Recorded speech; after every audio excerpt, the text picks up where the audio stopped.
Good morning, Manitoba. It is Wednesday, July the 9th. You're watching CTV Morning Live, and today is the day where campers for Folk Fest will start lining up. Folk Festival is officially kicking off this weekend. It's celebrating its 50th anniversary. Ainsley McPhail is live there in the park this morning.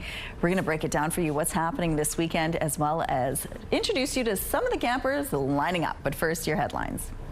It was meant to be a routine training flight, but ended in unthinkable tragedy. 2 pilots are dead after their planes collided in mid-air near Steinach. The path that binds, why a new active transportation path between Morden and Winkler is about more than just getting around.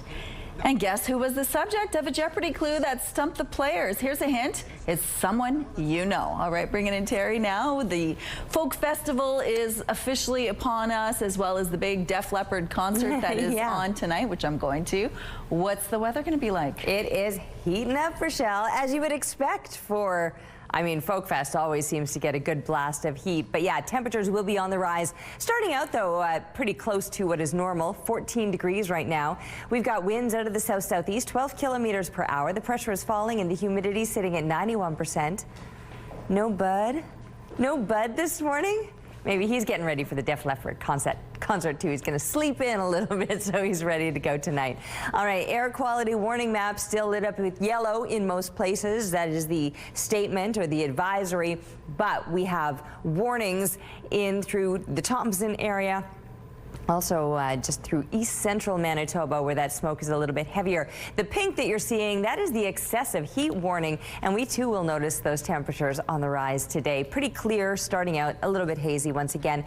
We might notice some slight improvements with that air quality as winds today come out of the south, getting a little bit gusty, a stronger wind than what we've been dealing with over the past couple of days. But out of the south is a good direction for it to kind of help clear some of that smoke out. Not much to see first thing this morning on the satellite image, or on the Futurecast, pardon me, but later on into the afternoon, some showers or some thunderstorms will pass through parts of northern Manitoba. Here in the south, remaining very clear. Central Manitoba as well. Later on today, central Manitoba could get clipped with some precipitation early in the morning, maybe just off to the east of us as well. We have a better chance tomorrow of some showers, maybe some thunderstorms. It's not a sure bet, but if we're going to see some, it'll likely be tomorrow, maybe through the afternoon. Temperatures, like I said, will continue to heat up. We've got low 30s on the way tomorrow. Thank you, Terry. 2 pilots are dead after their planes collided in the air south of Steinach. The Cessnas crashed into a cattle farm near a local flight school. As CTV's Jeff Keel shows you, the owner of the flight school says the pilots were practicing routine takeoffs and landings when they collided. Smoke can be seen from a cattle farm where 2 planes collided, killing both pilots south of Steinach in southern Manitoba. Oh, I was devastated. It's really...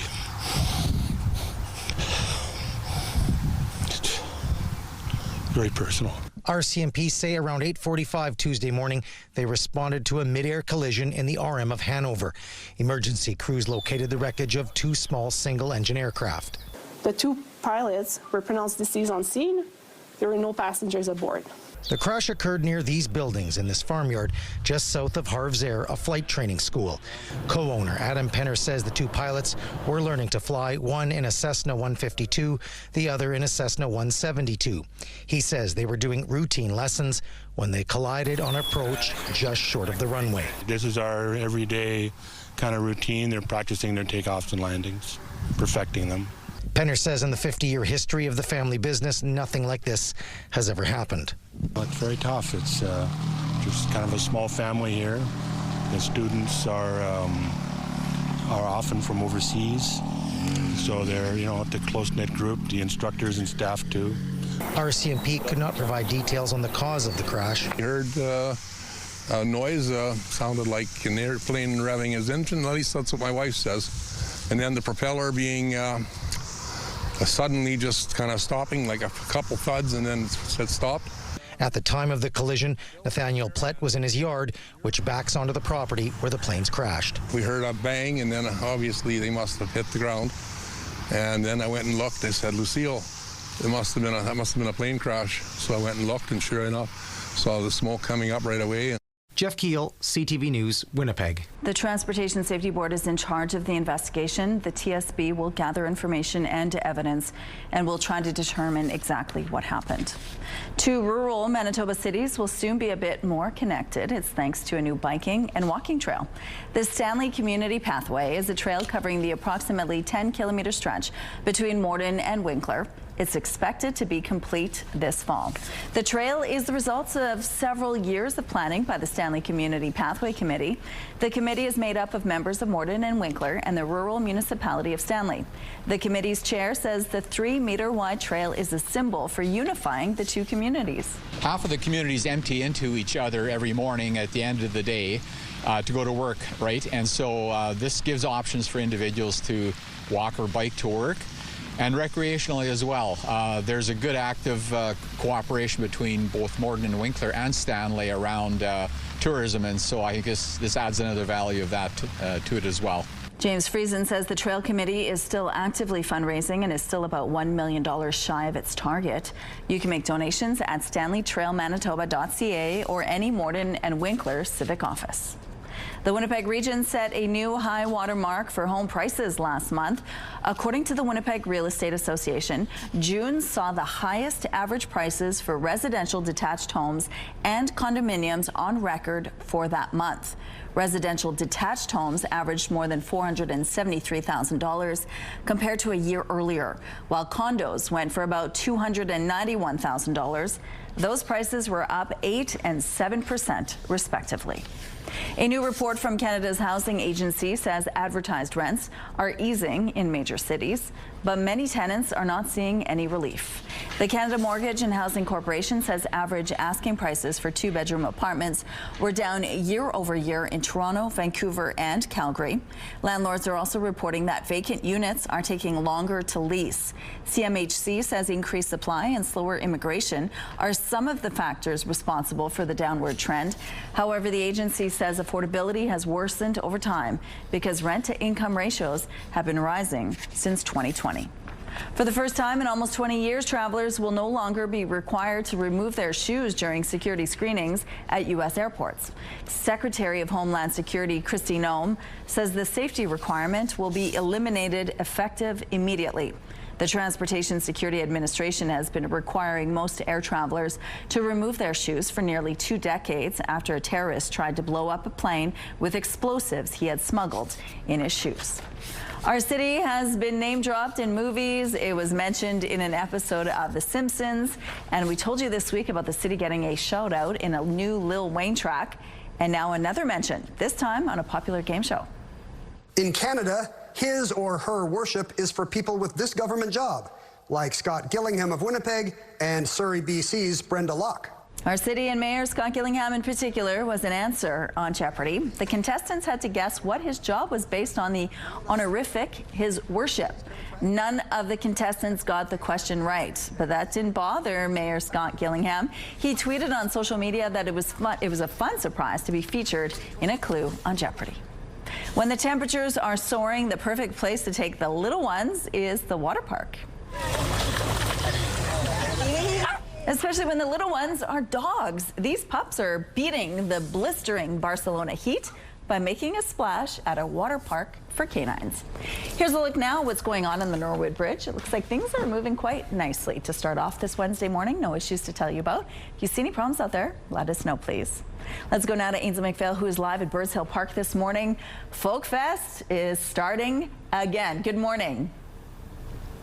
Good morning, Rochelle. Well, it might be hard to believe because behind me at Birds Hill Park, it's just myself and the mosquitoes right now. However, 7 a.m. is when that kicks off and all of the campers come rushing in to get the best spot. Over 6,000 of them. Over 70,000 people attend Folk Fest every single year. And did I forget to mention, it's their 50th year. So we're going to be learning about a tribute that they have. The Manitoba government's given over $1 million to Birds Hill Park in order to make some upgrades, whether it be to the campgrounds, sewage, or some signage. Also for some signage for those over 100 volunteers that they have. We're going to be learning about that throughout the morning. I didn't even talk about the music, and I only have 10 seconds left. How horrible is that? We're going to get a live performance coming up in the 7 o'clock hour. Stay with us. Exciting. Okay, thank you, Ainsley. Oh, that light. Oh, I know. Terry, not all babies enjoy traveling, but this one sure does. Check this out.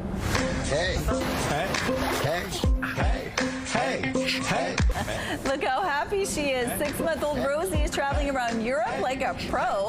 From the city to the mountainside to beaches, she's loving every minute of it. We love waking up to her, too. Look at that smile and that face. Goodness. The only thing missing are the baby feet. That's my favorite part. What a sweetheart. Oh, my goodness. What an adventure in life. It looks beautiful out there, too. How's it feeling? So it's feeling beautiful out here. I mean, we were just watching Ainsley standing in that perfect glow of the sunrise. Yes, it is. I'm rising a little bit later each day. 5:30 is when it began this morning, but just now it's starting to move above the tops of some of the buildings in downtown. So feeling it kiss the cheeks this morning. Not mad about that at all. 14 degrees is where we're sitting right now with those south-southeast winds, 12 kilometers per hour. The pressure falling, humidity sitting at 90%. It's not seeming as hazy as yesterday. South winds will certainly help that situation, and those winds will likely get even stronger later on today. And you might appreciate some moving air or a bit of a breeze to help keep you cool, because the temperatures, they will also be on the rise throughout the day today. Headed up into the high 20s today. That will put us above seasonal. So then, of course, a welcome breeze coming at us out of the south, at times to about 30 kilometers per hour, so you'll notice that. Most of southern and central Manitoba remaining dry through the daytime. Northern Manitoba will start to see some showers later on into the afternoon. That more of north central Manitoba will begin to see into the evening overnight. We have a chance of that precipitation passing through tomorrow, but the temperatures, they're going to get even hotter for tomorrow, so we will welcome any of that rain that shows up. Taking a break right now. We'll be back with more CTV Morning Live. Weather brought to you by Blinds Are Beautiful at 900 Lorimer Boulevard, featuring Hunter Douglas shades.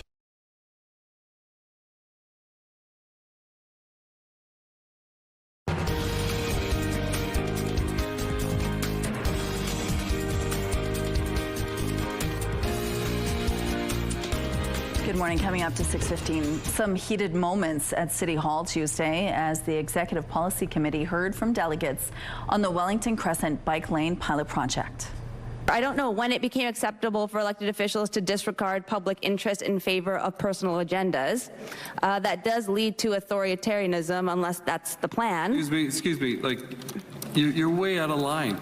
Are you aware that there are other people outside of your circle that also enjoy biking in the city of Winnipeg that don't insult people that have a different opinion, or that have other work to tend to, or that might want to see this implemented in other ways? I'm not going to take advice from somebody who does not share my political goals. You do not want this effort to succeed.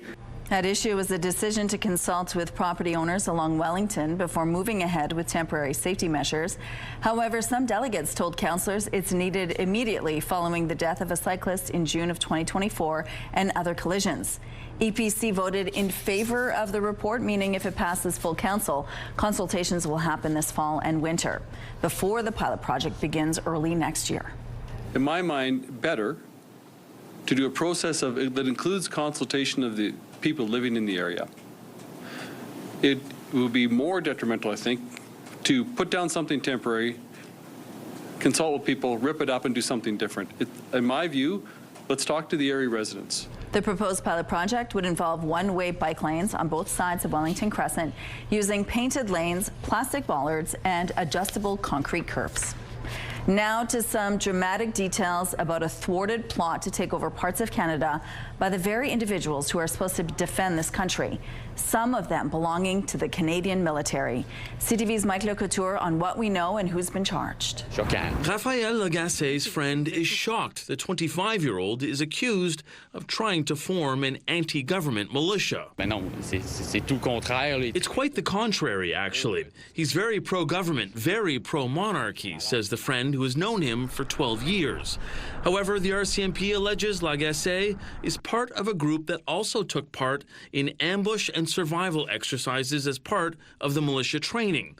The alleged plan was to forcibly take possession of land in the Quebec City area. people were actually preparing, were taking actions that led us to believe that they wanted to actually achieve something and wanted to commit this violent terrorist acts. Matthew Forbes faces charges related to possession of firearms.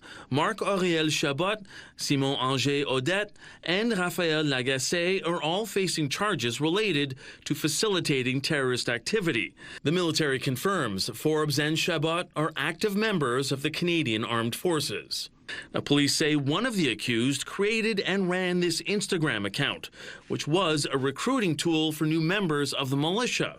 In addition to the dozens of guns and thousands of rounds of ammunition, a search in January of 2024 also found 4 pairs of night vision goggles, smoke bombs, and other military equipment. This is probably amongst one of the largest disruptions and caches of equipment in any country around the world related to anti-government extremism. Counterterrorism experts say the stockpiling of equipment indicates the plot was in the advanced stages. As soon as they start talking about seizing land, this goes to me to, I think about some of the militias operating in the United States that set up strongholds, areas where the federal government can't go. The 4 accused made a brief court appearance in Quebec City, and all of them will remain in custody until their next court date, July 14th. The governor of Texas says crews will not stop searching until every missing person is accounted for. Texas is in this with the people in the Hill Country right here. We are not leaving until this job is finished. Officials say more than 110 people have died in the flooding and more than 160 people are still missing. The huge jump in the number of people missing came after a hotline was set up for families to call in. Most of the people killed or missing are in Kerr County. Crews are using boats, helicopters, and horses as part of one of the largest search operations in Texas history. U.S. President Donald Trump is expected to visit the disaster zone on Friday. Oh, look at the house. Oh my gosh, y'all look. Oh no.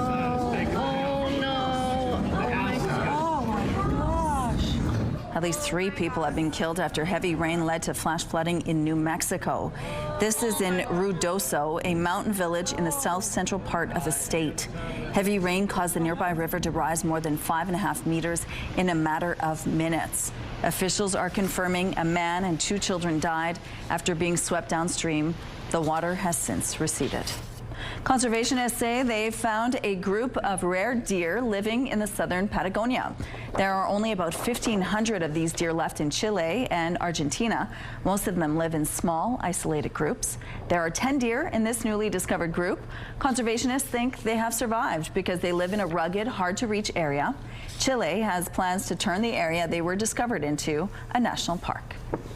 Here's a look at what's happening on McPhillip Street. It looks like things are starting off really well here on this Wednesday morning. No issues to tell you about here. If you see problems in traffic, please let us know. CTV Morning Live Traffic brought to you by Mr. Lube Plus Tires. No appointment needed. All right, we are looking now through the Bath Fitter Live Eye. Bath Fitter, your bath and shower experts for more than 40 years. Hold tight. Director Kim told me the Bud was back. Hey, Bud, come on. Ah. Okay, well, maybe later this morning we'll be seeing Bud and Buddy. All right, 14 degrees. That's what we're waking up to this morning. 13 degrees, a normal low temperature, so we're right in the zone of what you would expect temperatures to be at. And we're seeing similar values all throughout the southern part of the province. If you're not at the seasonal 13 degrees, you're a couple degrees above or maybe a couple degrees below. But for the most part, we're all close to what you would expect for this time of year with very clear conditions and light winds for this morning, which will likely change later today as those winds are increasing. Northern Manitoba, your temperature is considerably warmer, already up into the high teens, and high 20s is where many of you will be headed today. So Northern Manitoba will be feeling the heat too. Also, we've got the advisory in place, which is all of the yellow regarding the smoke or the air quality. And then the straight up warnings are the purple areas that you're seeing where that smoke is a little more dense. Also, the pink, an excessive heat warning. That's areas off to the east of us, although I wouldn't be surprised if we do find something like that issued later today as these temperatures continue to rise. For northern Manitoba, you might see some precipitation rolling through later today, but you'll find a little relief then perhaps from these soaring temperatures. Noontime, and you can see mid to even some high 20s already being reached in northern Manitoba, continuing to climb, as will we. So there will be a few places, especially off to the west of us, that'll be hitting up into those 30s, and we could do that tomorrow with a chance of showers or thunderstorms. So perhaps a bit of a break from some of the intense heat, and then you're going to notice that sunshine sticking around all weekend long. Corn on the cob, the choice of this little squirrel having a nice little snack out. Thank you to Tanya for the photo, and keep them coming, please, to Winnipeg Weather at ctv.ca. We'll be back after this break. Good morning. As summer travel season ramps up, many Canadians are still deciding to avoid trips to the U.S. Travel agencies say they're seeing an increase in domestic bookings and a spike in searches for homegrown adventures. Here's CTV's Pat Foran. Whether it's to visit Disney World, the Grand Canyon, or the Las Vegas Strip, more than 1 million Canadians used to travel to the U.S. every month, but not anymore. Travel companies have seen big changes in vacation plans that show many Canadians plan to explore their own country this year. We're seeing a lot of domestic travel happen among Canadians this year. Kayak, the travel website that compares flights, hotels, and rental cars, says there has been a 25% increase in domestic flight searches, and 55% of car rental searches are now domestic. Whether it's hiking the West Coast trails, stopping by Calgary for the Stampede, taking in the beauty of Banff or the Cabot Trail, many Canadians are deciding to take a domestic holiday this summer, and there are deals to be found. Domestic flight prices are down about 8%. So if you're flying, good news for you. But rental cars also. So if you're staying domestic, rental cars are down about 14% this year. Kayak says return flights to many cities in Canada can be booked within the $300 range. Many families are also expected to take road trips visiting Canadian attractions by car. There seems to be this renewed interest in really sort of like exploring Canada and really supporting our own backyard. Flight Center has also noticed an uptick in domestic travel interest and says bookings to the United States saw a 58% decrease in May over the same period last year. While many travelers don't want to cross the U.S. border, travel to Europe remains a favorite for many Canadians. Overall, Europe is holding very strong. It has not slowed down at all. Our top 3 destinations for the summer are London, Paris, and Dublin. It's unclear if these travel trends will continue, but if trade tensions remain with the U.S., they could. And travel companies say the boost of domestic travel within Canada should be good for tourism and many Canadian businesses. Pat Foran, CTV News. It's that time of year again, and CTV, along with Chicken Chef, want to see how you're soaking up the Manitoba summer. Whether it's concerts, golf, or getaways, share your best photo with us. These are just a few of the amazing moments from last year, and now it's your turn. Share your favorite summer photo for a chance to win the $5,000 grand prize. On top of that, there are daily draws where you can also score $50 Chicken Chef gift certificates. Plus, you could win a stylish fire table and patio umbrella from Discount Furniture Winnipeg. Perfect for your summer hangout. So snap and share your summer magic. CTV Morning Live is brought to you by Robin's Donuts, your favorite stop.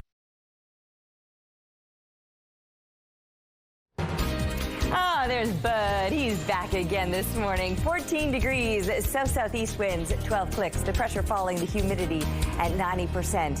You know, we've not seen on air yet 2 Buds at the same time. We know they're there because the other day when we were going off air, we saw a glimpse of the camera and there were, in fact, 2 Buds. Bugs named Bud. Anyway, we would love to see them both show up at the same time, and then you can believe me that there's more than one out there. A couple of friends hanging out in the sunshine. It's going to be a little bit hazy once again today.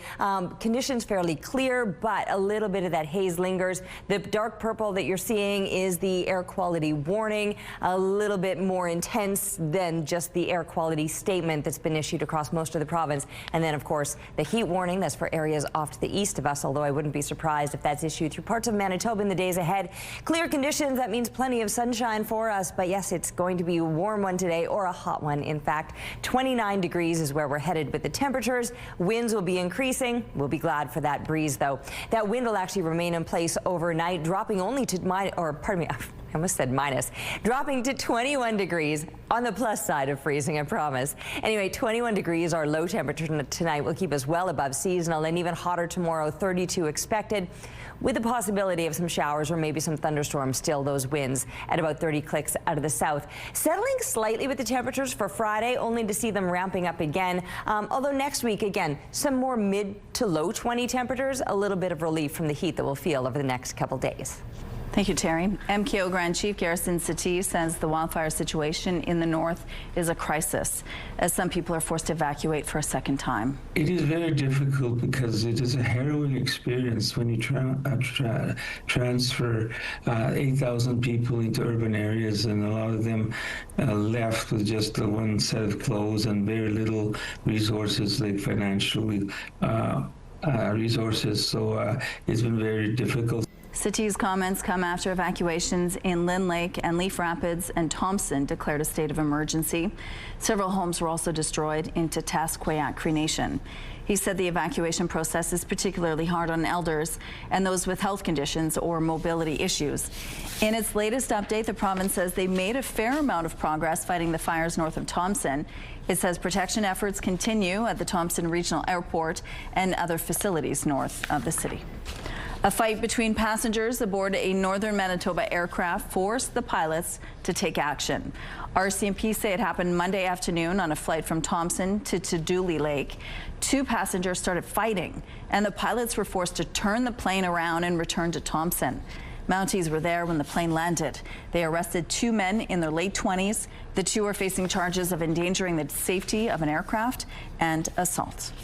Swift public service reaction to a story we brought you Tuesday about a deadline to Cabinet to find massive cost savings by the end of the summer. Here's CTV's Rachel Aiello on what many are describing as a deepening sense of anxiety. So the mood is, a little lower. But it's the unknown. Public servants are on edge, waiting to see how deep the federal government is willing to cut. All federal ministers are being asked to find billions of dollars in savings within their departments and agencies. By August, they need to be ready to present their plans to reduce operational spending by 7.5%, ahead of Prime Minister Mark Carney's first budget this fall. I'm very concerned. Unions that represent hundreds of thousands of public service workers were briefed by the government on what the spending review means for jobs. It definitely feels like the public service workers are going to be bearing the brunt of this. It doesn't have to be a cuts to services and jobs. It could be doing the work smarter. Some federal workers say the Liberals should trim management ranks, sell off real estate, and end the use of consultants to reduce costs. One union called Carney's proposal arbitrary austerity measures that are disconnected from the question of who is going to deliver on his promises to Canadians. The government says the intent is not to slash programs or services to fund Canada's new pledge to spend 5% of GDP on defense. But it remains to be seen whether Carney can keep that promise while also holding on to his commitment to keep the deficit in check. Something's got to be done to square that circle. We reached out to the Treasury Board president for an interview about what may or may not be on the chopping block as part of this expenditure review. He was not available. U.S. President Donald Trump is planning to bring copper into his trade war. We did steel, as you know, they're 50%. We did aluminum, 50%. Lumber just came out. And that's copper. And we did cars. And now today we're doing copper. President Trump says an announcement on a 50% copper tariff will come soon. That could spell trouble for Canadian producers. The U.S. accounted for more than half of Canada's copper exports in 2023. Copper prices jumped after President Trump's comments. President Trump yesterday also said he also wants to lay tariffs on semiconductors and pharmaceuticals. However, President Trump said he will give drug makers about a year to get their act together. Commerce Secretary Howard Lutnick says details on pharma tariffs will come at the end of the month. There was a party to kick off the summer at Winnipeg's most famous intersection Tuesday. Hi, David! It was high fives all round at Portage and Main. The downtown Winnipeg Biz and Exchange District Biz organized a coordinated pedestrian crossing during the noon hour. The intersection opened to pedestrians on June 27th. People were giving high fives as they crossed through 4 large temporary steel archways. It was the start of a summer full of events in the heart of the city's downtown. Lots of activities over at 201 Portage, and folks can easily just cross the street, go back and forth, grab some lunch, go over there, listen to some live music, what have you. It's just really a fun afternoon to celebrate the connectivity of this area. To find out what's happening, you can visit the Downtown Winnipeg Biz website. Here's a look at what's happening at Confusion Corner. Things are still pretty light over here, no issues to tell you about. If you see any problems out on the streets, though, please let us know. And here's a look at your gas prices. The Canadian average is $1.35, while the provincial average is lower at $1.30. In Winnipeg, the average is $1.27. The lowest price in the city is $1.22. All this info is on gasbuddy.com.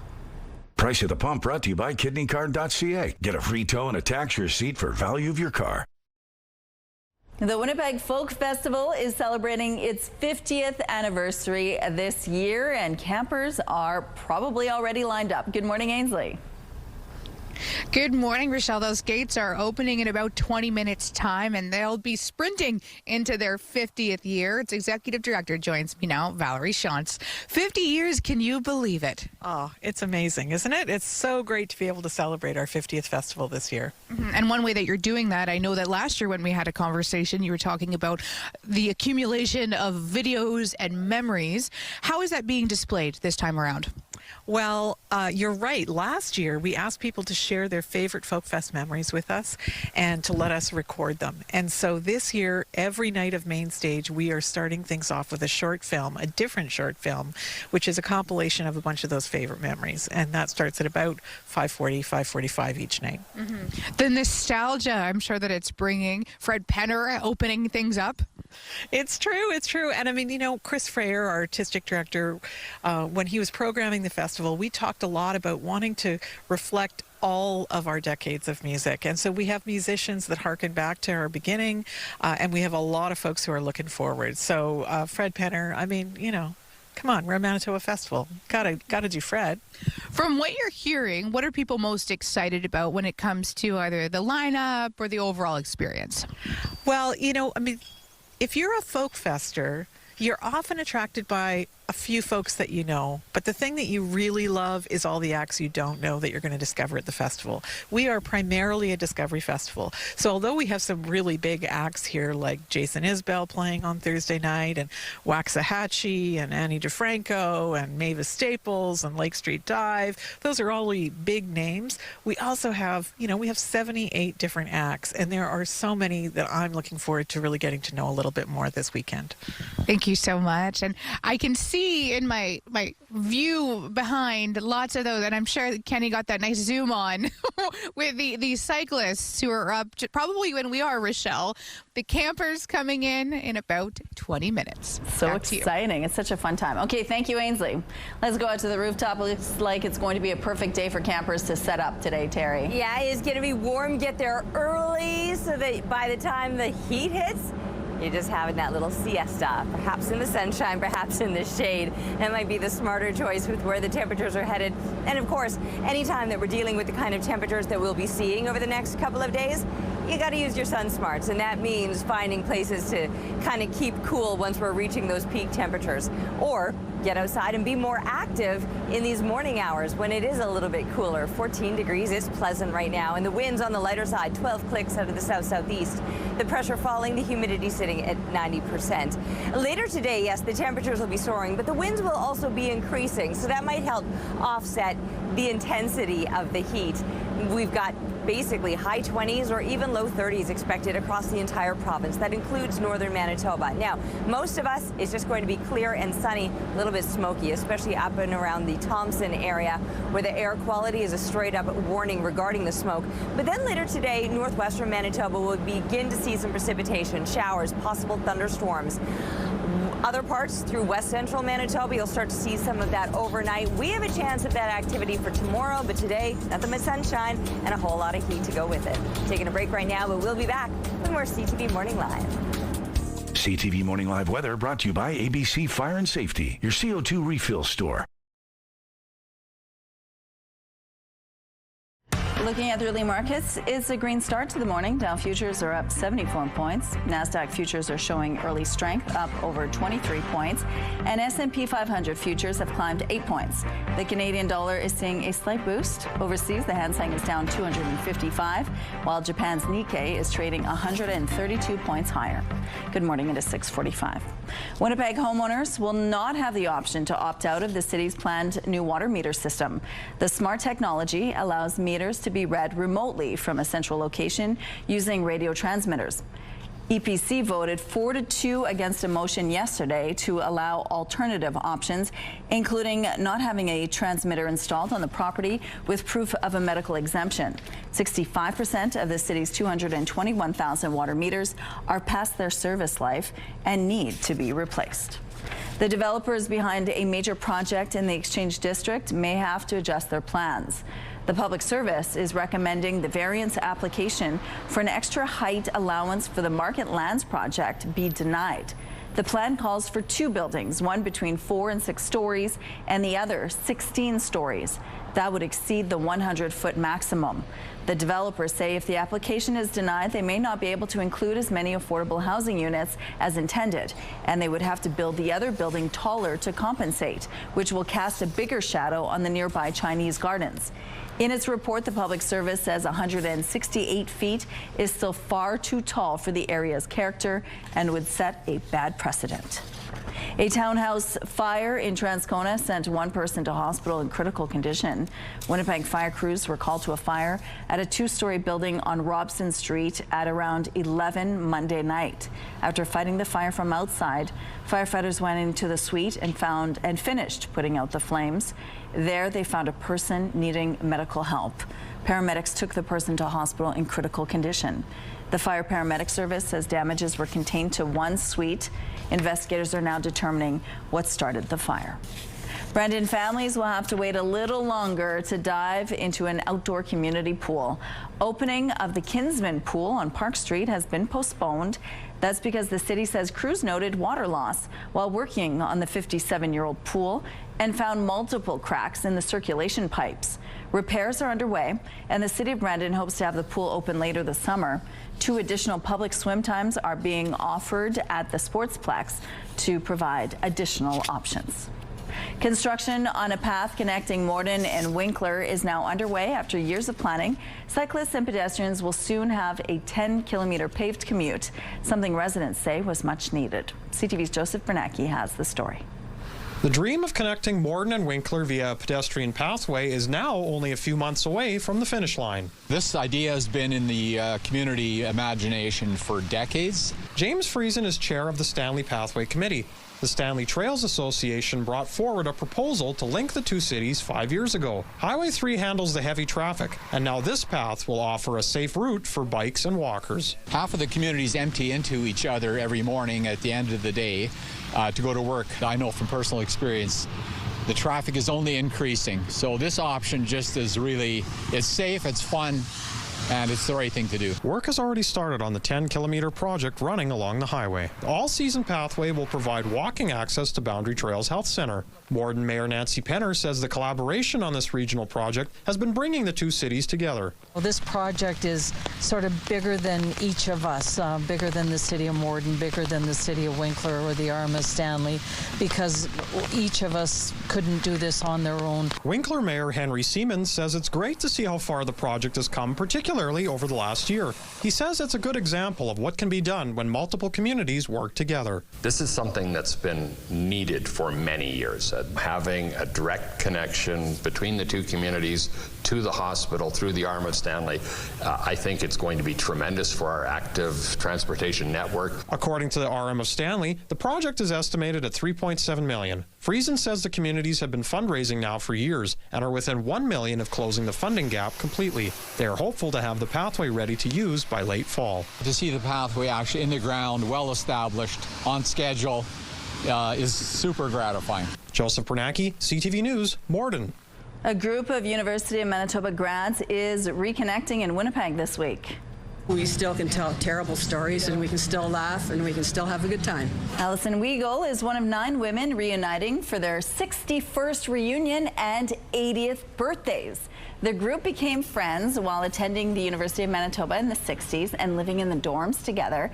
Despite most moving away over the years, the women have kept in touch, meeting in person when they can and speaking over Zoom every month.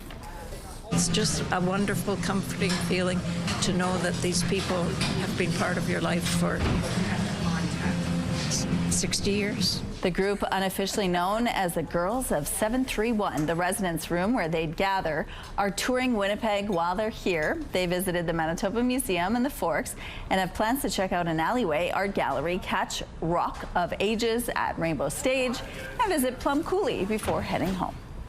That's cool. All right, taking a look now at what's going on Portage Avenue. It looks like things are still pretty light and moving quite well over here. No issues to tell you about this morning. All right, looking now, it's 14 degrees with a bit of that haze off in the distance again. South-southeast winds, 12 kilometers per hour. The pressure falling and the humidity sitting at 90%. That haze, it looks worse than it is with the camera tucked up high into the sky. But we do have the air quality statements issued through most of the province, and even more so the air quality warnings around Thompson. That's been there for a couple of days now, but new as of yesterday and early through the morning, we've got the air quality warnings issued through parts of east central Manitoba. Now, along with the smoke and the haze, there's the heat. That's the pink that you're seeing, and I wouldn't be surprised if we're going to see more of that pink or the excessive heat warning issued throughout parts of Manitoba. Right now, it's just through parts of northwestern Ontario, but when you see where these temperatures are headed, you wouldn't be surprised to see those warnings issued as well. We're talking well above seasonal, up into the high 20s. Plenty of sunshine, clear conditions. That smoke the worst in around the Thompson area. Off to the west, very hot, but the possibility of some relief to come with showers, maybe thunderstorms. Now, the thunderstorms not ideal because we know that those lightning strikes have been causing problems, but we will welcome any bit of precipitation that comes, and we might see some of that later on today. The heat, we're going to be feeling it all over, but along this western border is likely where the low 30s will be reached. Most of the eastern side, high 20s. However, we could find ourselves into the low 30s as early as tomorrow. And northwestern Ontario, just a little bit cooler, only a couple degrees. You two will find things ramping up over the next couple of days. So 32 on tap tomorrow with that chance of precipitation. Thanks, Terry.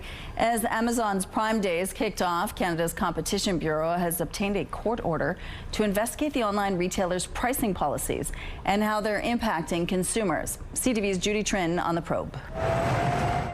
E-commerce giant Amazon controls 40% of the online marketplace. Now its business practices are under the microscope.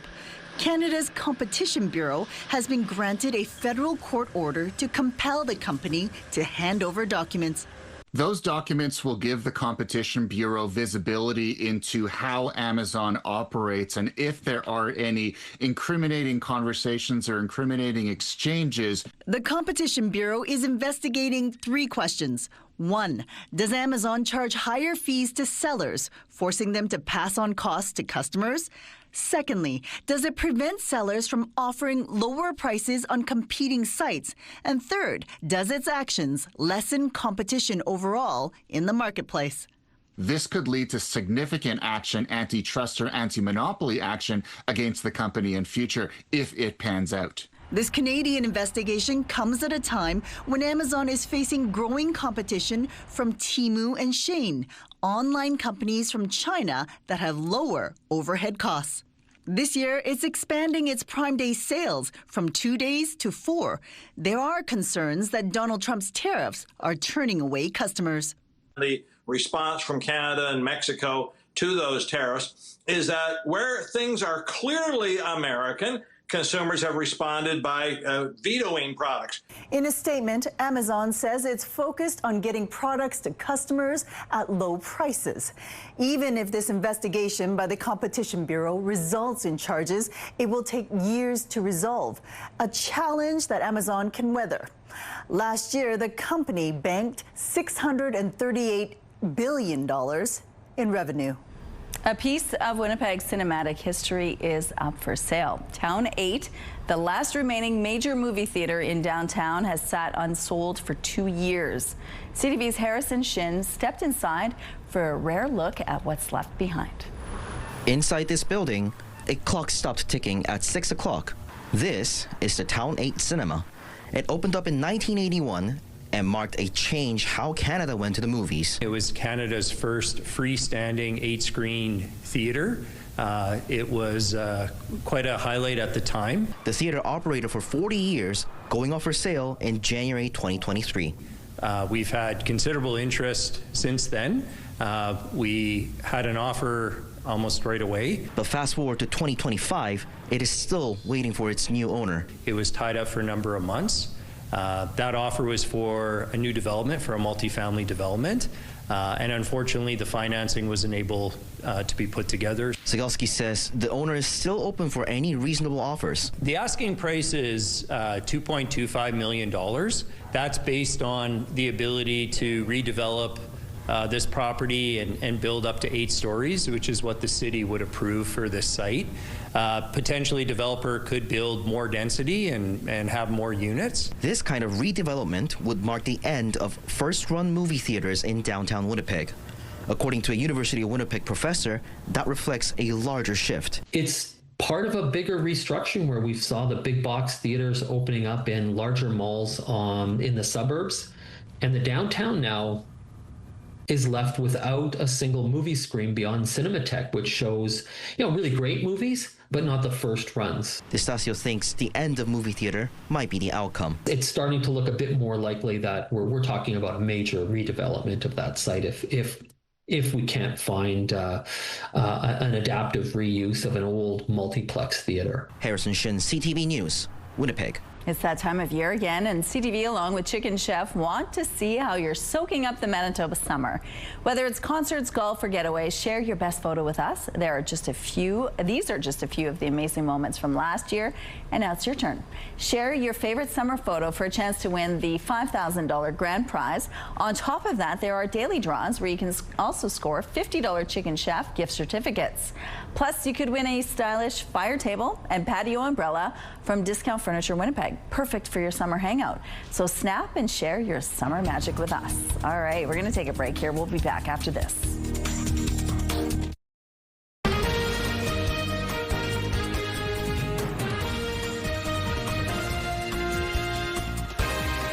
Good morning. It is 7 o'clock on Wednesday, July the 9th. You're watching CTV Morning Live. Thank you so much for being with us. Now, last month, the Winnipeg real estate market saw some record-breaking numbers. We're going to tell you exactly what happened in the city and what it means to you if you're either looking to purchase a home or sell your home. First, though, your headlines.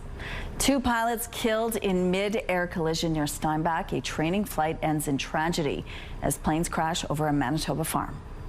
Plus, shoe rule dropped at U.S. airport security checkpoints for the first time in nearly 20 years. Flyers can keep their shoes on. And this highway plays Beethoven. If you hit the right note, a musical road in the UAE rewards perfect speed with a symphony. Bringing in Terry now. It's one of those days where people might be racing to Birds Hill Park to get one of their perfect camping spots. It's a good day, too, because it's going to be beautiful outside. It is. Morning hours are going to be the most pleasant for those of you that aren't fans of the intense heat. If you like the real hot stuff, well, then later today you're going to be loving that. Right now we're looking outside and you can still see some of that haze lingering. It doesn't look as bad from ground level, but that's where our camera is situated. So it's a little higher up there, tucked right into some of that haze. 14 degrees, south-southeast winds 12 clicks. The pressure is falling and the humidity sitting at 90%. 14 degrees, like I said, this morning will be a little more pleasant for those of you who don't like the real hot stuff. And then, of course, we saw outside some of that haze. Well, the yellow is still the air quality advisory, or the statement that Environment Canada has issued through most of the province, save west central and southwestern Manitoba. But then even upgraded from that, or elevated, is the warning. That's the purple that you're seeing through Thompson and parts of east central Manitoba, where fires have been burning very actively and that smoke is a little more dense. Across the province is looking pretty clear to kick things off this morning, of course, if it weren't for that smoky haze. But then later on today, we're going to start to see maybe a little bit of relief to come with some showers possible thunderstorms. Hopefully more just some showers or rain that passes through parts of northern Manitoba, beginning in the northwest and then eventually pushing into the northeast into the evening overnight. Another bit of that could be passing through tomorrow. In fact, we may even find ourselves in the path of some precipitation. Hotter temperatures expected tomorrow, and today is already going to be above seasonal, up to 29 today, then low 30s for tomorrow. Bit of a break, and even more so next week when those temperatures settle a little bit. Brad is who we have to thank for our artwork today. Thank you for this, and we'd love to see your work, whatever it is that you might be working on right now. Keep them coming, please, to Winnipeg Weather at ctv.ca. Thank you, Terry. 2 pilots are dead after their planes collided in the air south of Steinach. The Cessna has crashed into a cattle farm near a local flight school. As CTV Jeff Keel shows you, the owner of the flight school says the pilots were practicing routine takeoffs and landings when they collided. Smoke can be seen from a cattle farm where 2 planes collided, killing both pilots south of Steinach in southern Manitoba. Oh, I was devastated. It's really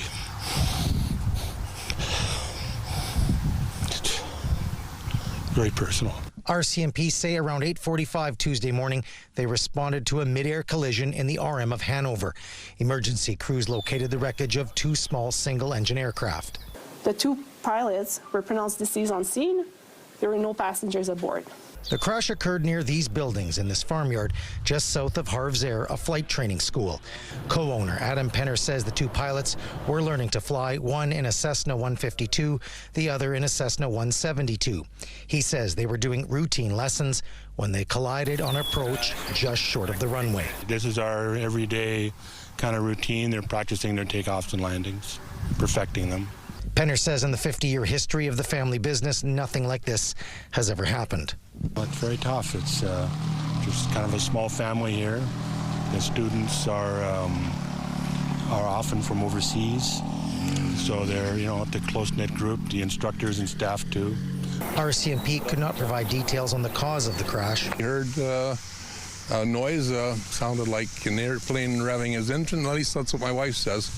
And then the propeller being suddenly just kind of stopping, like a couple thuds, and then it stopped.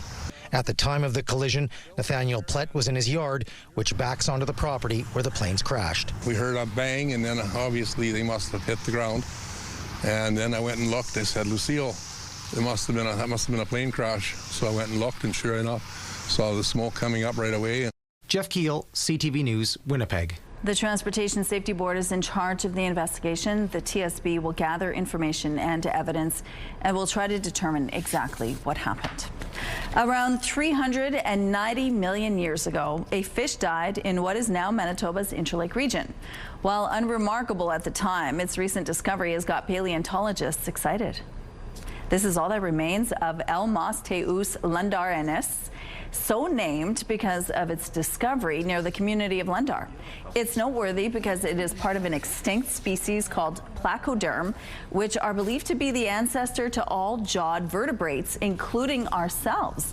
Melina Jobins, who made the discovery, says it may help scientists fill in the evolutionary record. To understand how our jaw, for example, evolved to become the jaw that we have in our groups, but also understanding how teeth first originated, because placoderms specifically have these structures that we call teeth, which lacked enamel, which is the top layer that we have on our teeth.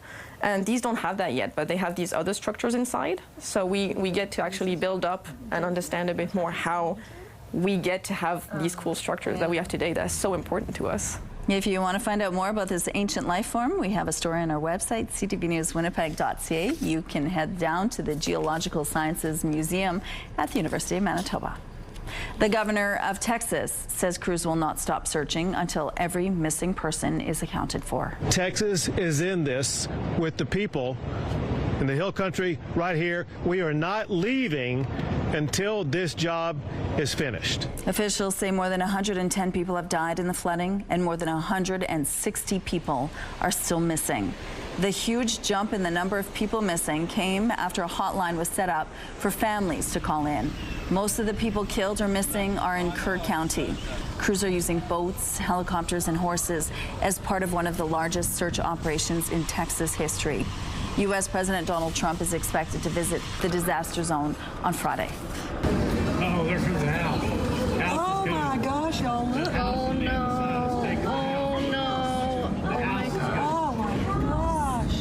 At least 3 people have been killed after heavy rain led to flash flooding in New Mexico. This is in Ruidoso, a mountain village in the south central part of the state. Heavy rain caused the nearby river to rise more than 5.5 meters in a matter of minutes. Officials are confirming a man and 2 children died after being swept downstream. The water has since receded. For the first time in almost 20 years, travelers will no longer be required to remove their shoes during security screenings at U.S. airports. Secretary of Homeland Security Kristi Noem says the safety requirement will be eliminated effective immediately. The Transportation Security Administration has been requiring most air travelers to remove their shoes for nearly 2 decades after a terrorist tried to blow up a plane with explosives he had smuggled in his shoes. Be sure to roll down the window when driving along this highway. This way you can hear this. A stretch of the E84 highway in the United Arab Emirates actually plays music. When cars drive along a special strip on the right-hand side of the road, they'll hear Beethoven's Ode to Joy. To get the song just right, drivers are recommended to go exactly 100 kilometers an hour. All right, people are following the rules over here. It looks like things are moving quite well along Kenaston and Sterling Lyon. No issues to tell you about in traffic here. If you see any problems, though, let us know, please. Canada's benchmark stock index, the S&P TSX Composite, fell by nearly 0.5 percentage point yesterday and will begin today's trading day at 26,903 points. Meanwhile, futures contracts on the main U.S. stock market indices were higher this morning. European stocks were also in positive territory. U.S. President Donald Trump's pledge to put a 50% tariff on copper shipped into the United States threw the copper market into turmoil yesterday. At one point, the price of copper traded in the New York futures market surged by 17%. Share prices of Canadian copper miners spiked higher, then gave up those gains almost immediately. And the price of copper traded in London was down this morning. Finally, Meta Platforms, the company behind Facebook and Instagram, has invested $3.5 billion US in a minority stake in the world's largest eyewear manufacturer, EssilorLuxottica of France. That move is seen as a signal that Meta plans to step up its investments in smart eyeglasses. From the BNN Bloomberg Newsroom in Toronto, I'm Paul Bagnall. Let's go back now to Ainsley McPhail, who's live at Birds Hill Park this morning. Folk Festival folkies are getting ready to grab their favorite park or camping spots. And has the gate opened officially now, Ainsley? Rochelle, officially it has, and we're going to pan over to when the vehicles start filing, but the difference between the front of the line and where I'm standing right here is an hour and a half. The earliest campers came out at midnight. Isn't that wild? So what we're showing here, the first person last year is who we're panning to now is this far back in the line. So it looks like this year's Folk Festers were keener. 7 a.m. is when it opened up to the vehicles and RVs. 70,000 people attending Folk Fest, 6,000 campers. One of the headliners, Jason Isbell, and I think you can hear faintly the Daybreakers, which is who we're going to be interviewing and getting a live performance at 7:27. So fun and exciting. Okay, thank you, Ainsley. And the sun is shining over campers there, and it's shining in your face too, Terry. Yeah, blindingly bright, but I'm not mad about it at all. What a gorgeous way to be waking up this morning. Sunshine and some pleasant temperatures still before the mercury really ramps up this afternoon. But as it does, the wind will be increasing, so that'll help offset the intensity of the heat. 16 degrees currently with a light breeze. 10 clicks is out of the south-southeast with the pressure falling and the humidity at 86%. Yeah, sunglasses, you're going to need them today. Slather up with the sunscreen, keep some water close at hand, and make sure that you're staying hydrated. And even then, once we're reaching those peak temperatures, you might find a place to keep cool, maybe the AC of the mall or the library, or even just a spot in the shade if that's what it is for you. But the temperatures will be on the rise, and it's going to get pretty hot and above seasonal no matter where you are today. Later this afternoon into the evening time, some showers, maybe some thunderstorms begin to show up through parts of the northwest. In the evening overnight, they'll be rolling across into the northeastern side of the province. Throughout tomorrow, we may see some scattered showers or even thunderstorms throughout the day. But as hot as it's going to get today, it's getting even hotter for tomorrow. CTV Morning Live Weather brought to you by Canadian Footwear, helping you find the perfect fit. Well, Folk Fest is kicking off today, and of course there's the big Def Leppard concert tonight. So for our question of the day, we want to know, tell us about a concert that left you with goosebumps or maybe no voice the next day. Go to our question of the day has moved from Twitter, so now we want you to text your answer along with your name to 10400. Make sure to follow the automated instructions so we can feature your response. At CTV Morning Live, we're all about celebrating your amazing pets, whether they're furry, feathered, or scaly. Your Pet of the Week submissions are amazing. We want more, whether they're dogs, cats, birds, or any other pet pals. Send them our way, please. Drop your pet photos and a fun little story about them to Pet of the Week at ctv.ca, and then catch us every Thursday between 6 to 9 to find out if your pet is our Pet of the Week on CTV Morning Live. We'll be back after this. Stay with us.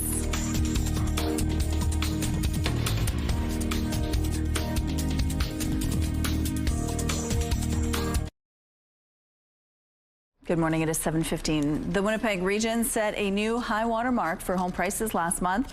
According to the Winnipeg Real Estate Association, June saw the highest average prices for residential detached homes and condominiums on record for that month. Residential detached homes averaged more than $473,000 compared to a year earlier, while condos went for about $291,000. Those prices were up 8% and 7% respectively. A new report from Canada's housing agency says advertised rents are easing into major cities, but many tenants are not seeing any relief. The Canada Mortgage and Housing Corporation says average asking prices for two-bedroom apartments were down year over year in Toronto, Vancouver, and Calgary. Landlords are also reporting that vacant units are taking longer to lease.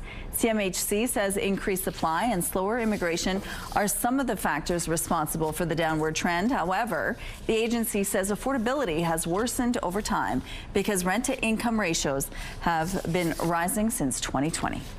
4 men have been arrested for allegedly plotting to forcibly take land in the Quebec City area. We're actually preparing. We're taking actions that led us to believe that they wanted to actually achieve something and wanted to commit this violent terrorist acts.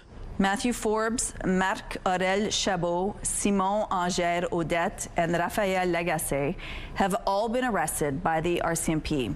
Forbes faces charges related to possession of firearms. The others face charges related to facilitating terrorist activity. Police say one of the accused created an Instagram account which was used for recruitment. The investigation that led to these arrests began in March 2023. The 4 accused appeared in court Tuesday afternoon. 2 of the men are active members of the Canadian Armed Forces. They'll remain in custody until their next court date on July 14th. The calendar says July, but it could also say strawberry season. He wants a strawberry pie, so we'll be having a strawberry pie. And then I'll also be freezing a basket as well so that we can enjoy them in the winter. Strawberry pickers in Sturgeon Falls, Ontario are picking as many berries as they can carry. The 4 weeks of strawberry picking season is one of their busiest times of the year, and people don't mind paying a little more for the freshest berries around. While some other farms further south in Ontario struggled to start the season, the owners of this farm say they've been off to a flying start with their strawberry season beginning at the end of June. Of course, strawberry season is now underway as well here at several U-Pick farms in the Winnipeg area as well as surrounding areas. Here's a look now at what's going on in traffic on Donald Street. Looks like things are slowly picking up here, but overall moving well. No issues to tell you about. Traffic is brought to you by Curtis Carpets, Manitoba's flooring experts. It's time now for some entertainment news. The Club Region Events Center has announced a list of entertaining new shows, and one of them is bringing the laughs and thrills of Las Vegas to Winnipeg. I mean, it's unbelievable. All the way from Las Vegas, give it up for Piff the Magic Dragon.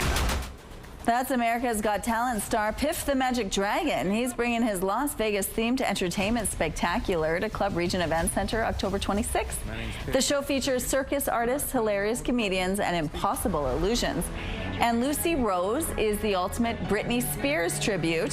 Her vocals and ability to imitate the style and behavior of the princess of pop sets Rose apart. Experience Absolute Britney on November 21st. Also on the marquee, medium Teresa Caputo and a Canadian classic rock double bill featuring Prism and Haywire. Get more information by going to the Casinos of Winnipeg website. The next chapter for the Man of Steel has officially been unveiled.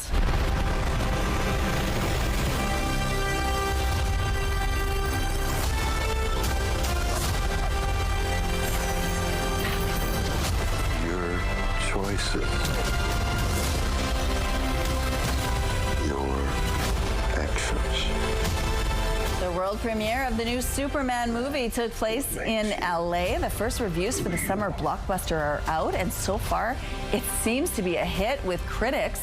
The film is the start of a new DC superhero universe helmed by director James Gunn. Superman hits theaters Friday. Beat those midweek blues with MasterChef at 7. Followed by Gordon Ramsay's Secret Service, and Battle of the Generations wraps up the night at 10. It's all right here on CTV. Tonight is the big show at the stadium. You'll be there. Leopard. I'm going to be there. Yes, I'm hoping for some sunshine.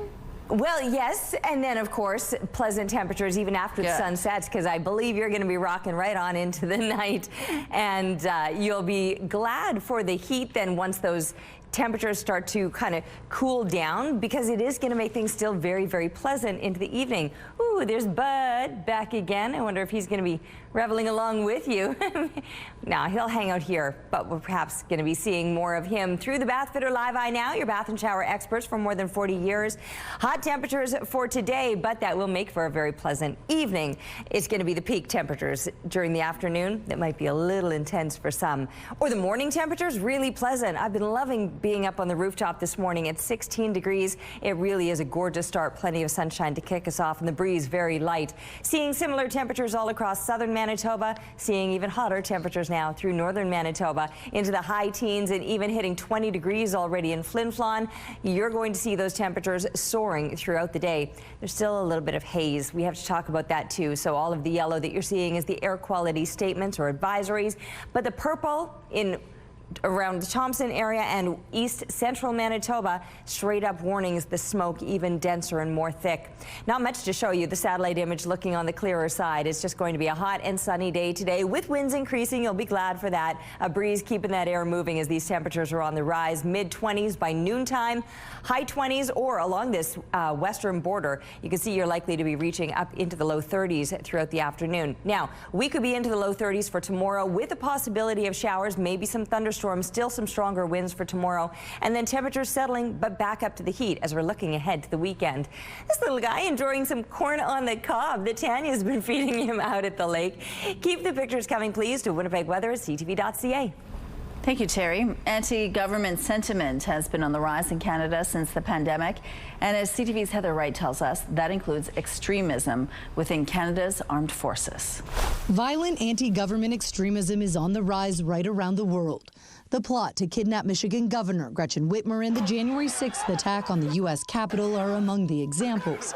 And now this, a plan to launch an anti-government militia in Canada, which comes as studies suggest extremism is lurking in the Canadian military. I suspect it's not a lot different from the representation in the broader population, but it poses significant problems when it's in the military. Barbara Perry, the director of the Center on Hate, Bias and Extremism, says anti-government groups often target soldiers as they are highly skilled and already trained.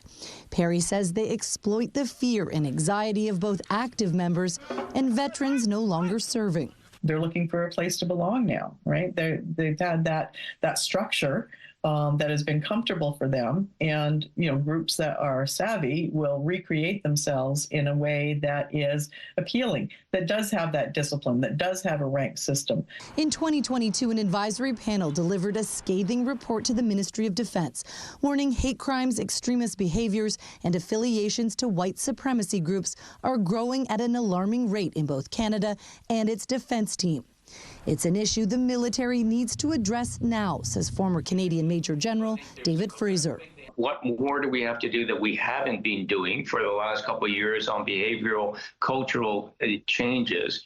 And what more can we do to ensure that we protect systems like weapon systems and everything else?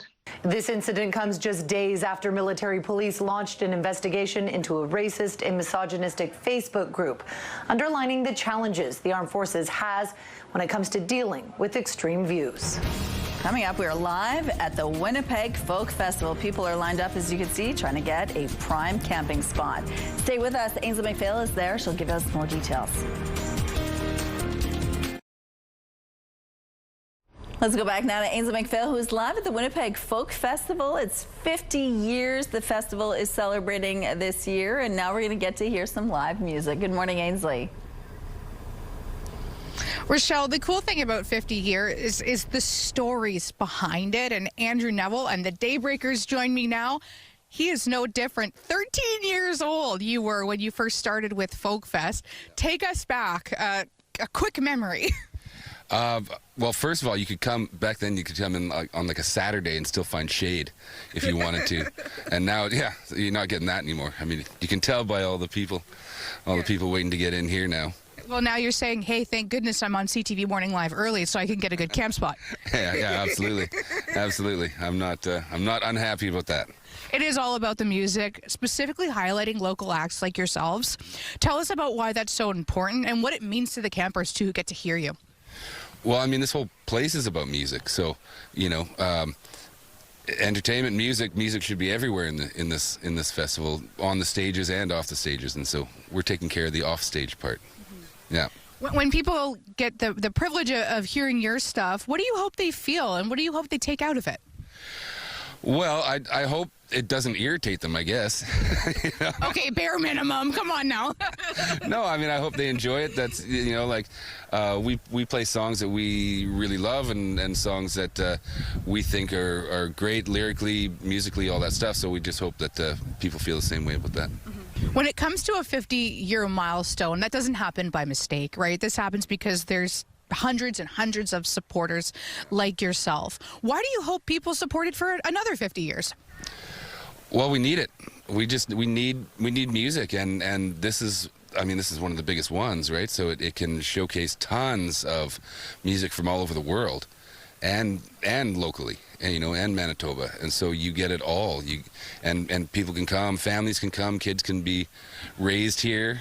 I bring my kids out. They're young, and start playing. Yeah. Start playing. We're gonna be out of time, and I don't want to lose that. Go ahead, guys.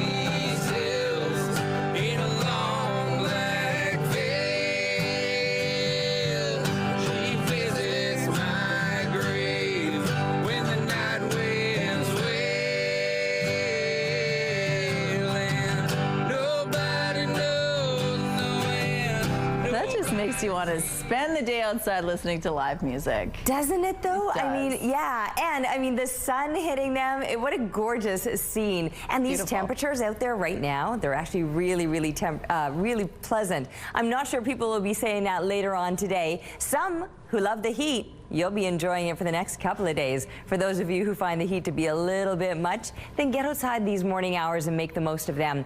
16 degrees right now with south-southeast winds, 10 clicks. The pressure is falling and the humidity is sitting at 86%.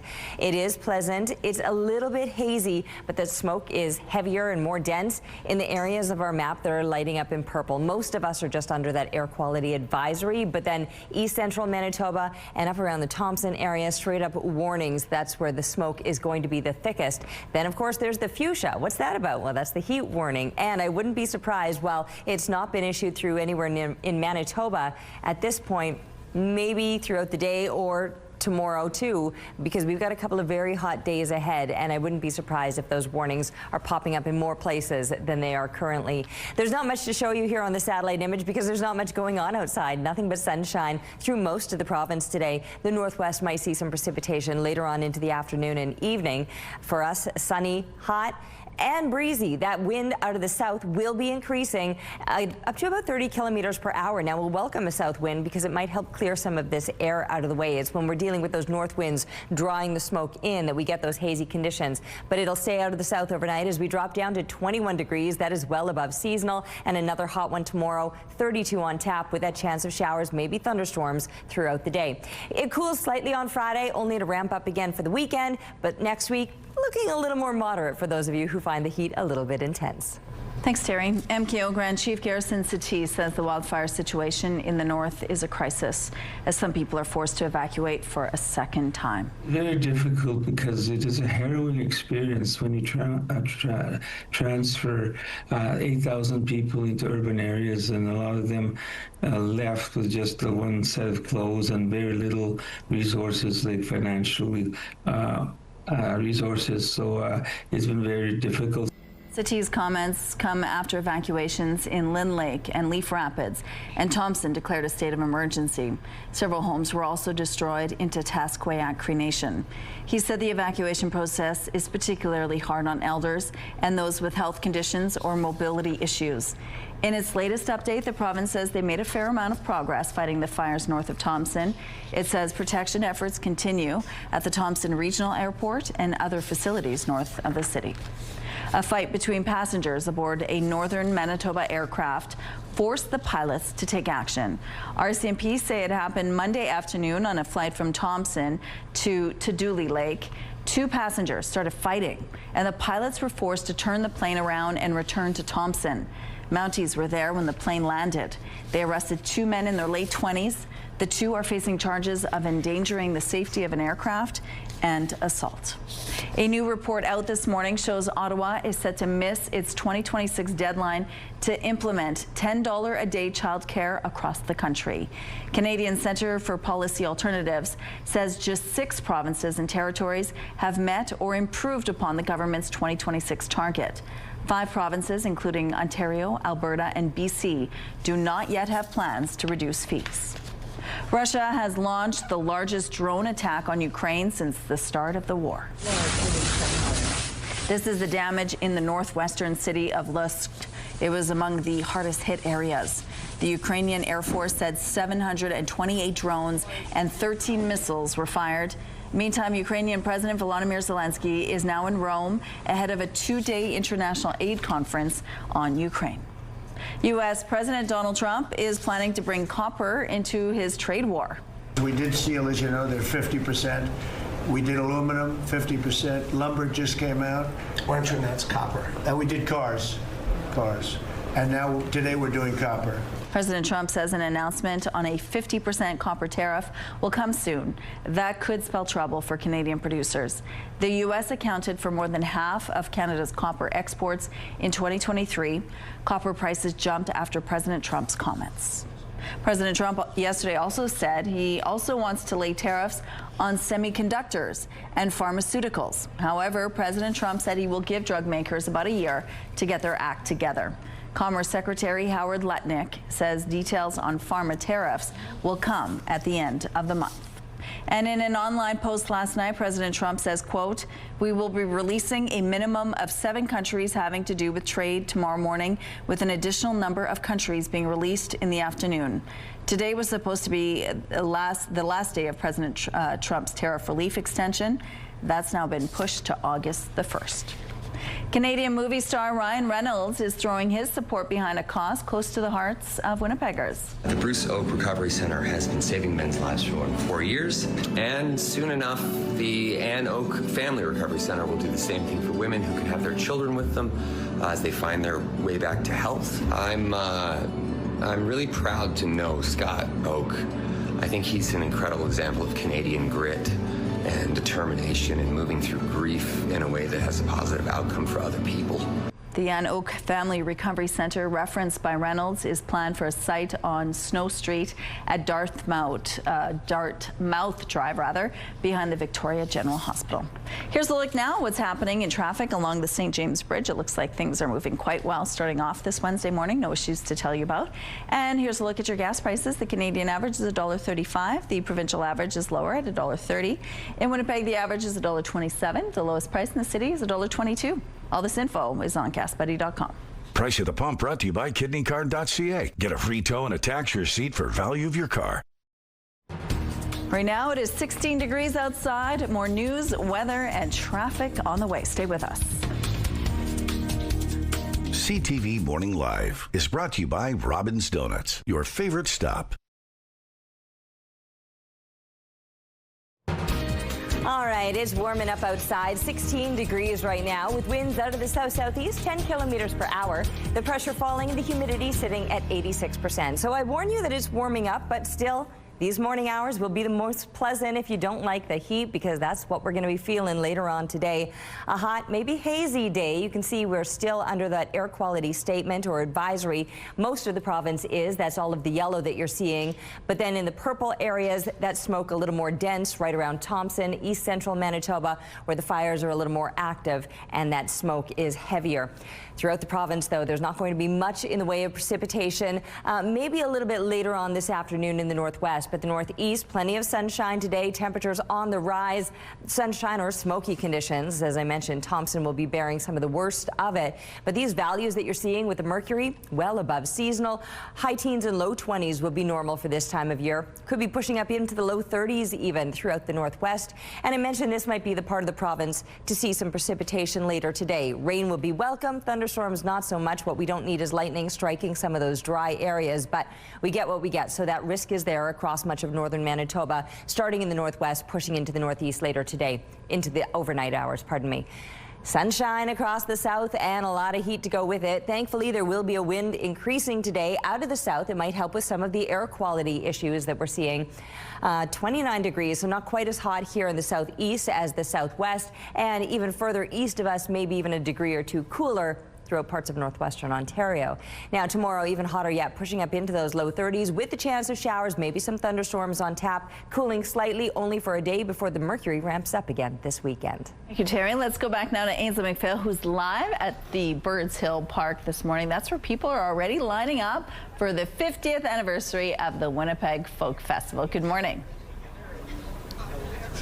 Good morning. And you know what's funny? I literally just heard that they were on the side of the road at 8 p.m. last night. I spoke to the people at the front of the line. Midnight is when they got here. So some keeners for sure. And it doesn't happen without volunteers. Tree is one of them. Why do you do this every year? Oh, I do it for the family and for the community and for the fun. Volunteering at Folk Fest is absolutely amazing. And in this particular role, what happens? Walk us through the process. So Wednesday morning is a little bit different. We're actually out in the field and we are running to the cars. We're taking their phones, we're taking their tickets, we're taking them back to our scanners who's making sure the ticket is valid and good to go. And then we're running back to the cars with the wristbands, we're putting them on and we're wishing them happiness. You say happy, and you're seeing the happiest faces. Tell us about some of those interactions. So we definitely see people at their happiest because they're coming to Folk Fest for the first time. They're coming to get the wristband. As soon as they get the wristband, they're good to go for the festival, and how can you not be happy for that? I sense a lot of community here. Is that something that you've felt in the last 5-6 years? Absolutely. The Folk Fest community is wonderful. Everybody is caring and giving and selfless, and we're all here for the same reason. We want everybody to have a happy Folk Fest, and we want the Folk Fest to be successful. When it comes to the acts, what are some of the perks of volunteering? Because you really get to be part of it as well. Absolutely. So when we're not on shift, we have full access to anything that's on stage. So we could spend the entire Wednesday to Sunday here as long as we want. We also have some food access, and we have other resources as well backstage that we can access if we need. What are you most looking forward to? I love seeing the people. I love seeing the costumes, and I definitely am looking forward to Begonia. Before we're out of time, the Manitoba government put some money into signage to thank the volunteers. Isn't it great that they're being thanked? It is so great. Volunteerism is a thankless job, and we don't do it for the recognition. We definitely do it so whatever event can be successful and go on. Awesome. Thank you so much. Thank you. Thank you, Ainsley. Gen Z entered the workforce mid-pandemic when masks and remote meetings were the norm. Some say this has impacted their so-called soft skills. As CTV's Vanessa Wright reports, many younger employees are struggling to fit into the working world.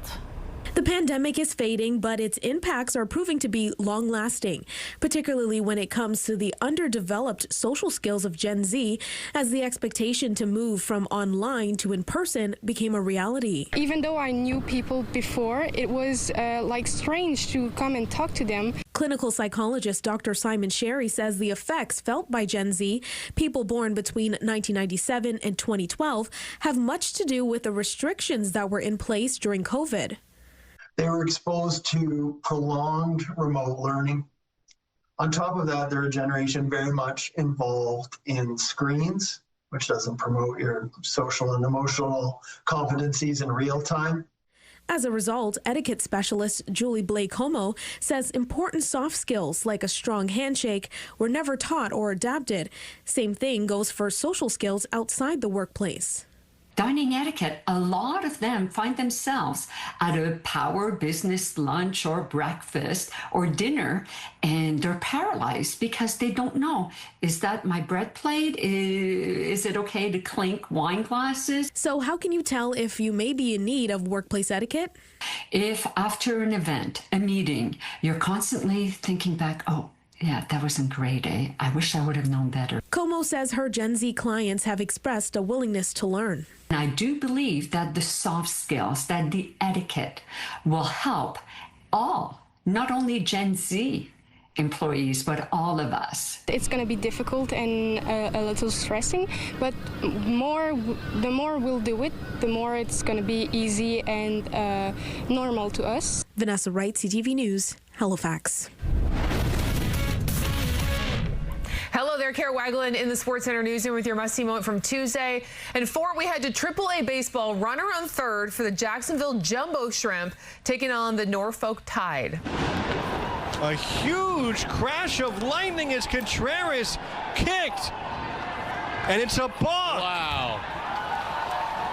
They're going to call that a balk, and everybody jumped. Mother Nature gives Jacksonville a run. It's 2-1. I mean, talk about really bad timing for Ronzi Contreras. He starts his windup. There's a crack of thunder. It makes everybody jump.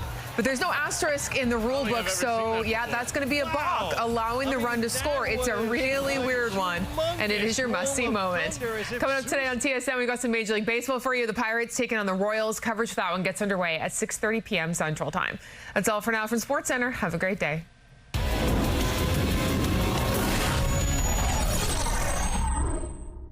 TSN Must-See Moments brought to you by Super Blinds and Draperies, your Hunter Douglas shade provider for over 40 years. CTV Morning Live Weather brought to you by Garage Masters, your complete garage specialists. It's going to be a hot one today. Those temperatures, they're on the rise already. Plenty of sunshine. You're going to need to slather up and stay hydrated today. 16 degrees. South-southeast winds, 10 clicks. Pressure falling. Humidity at 86%. I've just been enjoying some of the artwork that's happening down on Graham. You've been hearing on the news that they're moving buses off of Graham. And so as a result, we're getting some really cool new public art being painted on the sidewalks and stuff. If you don't have a chance to come downtown, I put a video up on my Instagram. You can check it out there. But it's just so cool to see kind of the city coming to life and some great spaces that are out here if you just want to come and enjoy some of the sunshine. Like I said, slather up, stay hydrated, because it is going to be hot today. A little bit breezy too. Oh, and if you came downtown, you'd experience the wind tunnel that happens in the downtown area. My goodness, it can be pretty intense. Well, today those winds out of the south, they're going to be gusting to about 30 clicks. So you'll be glad for that moving air though, because the temperatures will be soaring, talking high 20s pretty much across most of the province or along the western border, even some low 30s expected today. Winnipeg's real estate market is heating up. Numbers show that some housing sales for the month of June broke records, and prices for residential detached homes and condos are up too. Joining us now to tell us more about what's happening in the real estate market this summer is the president of the Winnipeg Regional Real Estate Board, Michael Fraze. Good morning, Michael. Good morning. Thanks for having me. Well, thank you so much for joining us. Now, June was crazy. Yeah, June was a very busy month, and this is really a continuation of what we've seen all year. It's been the first 6 months of this year have been the busiest we've seen since 2022, and so it's been a busy market. It's been a very competitive market as well. Just about half, 50% of all homes that have been listed have sold over list price, which usually indicates a multiple offer scenario. So that has put the pressure on prices, and so we see natural prices going up. So June, as you mentioned, finished 8% ahead of last June for a single family home, and so that has nestled right around $470,000 in average sale price now. Wow, and condo sales are also up. Condo sales are doing well. It's actually across all market types, so whether it's condos, single family homes, row homes, detached homes, it's doing very well. And so condos also set a record for highest average sale price at just under $300,000. What do you think's going on?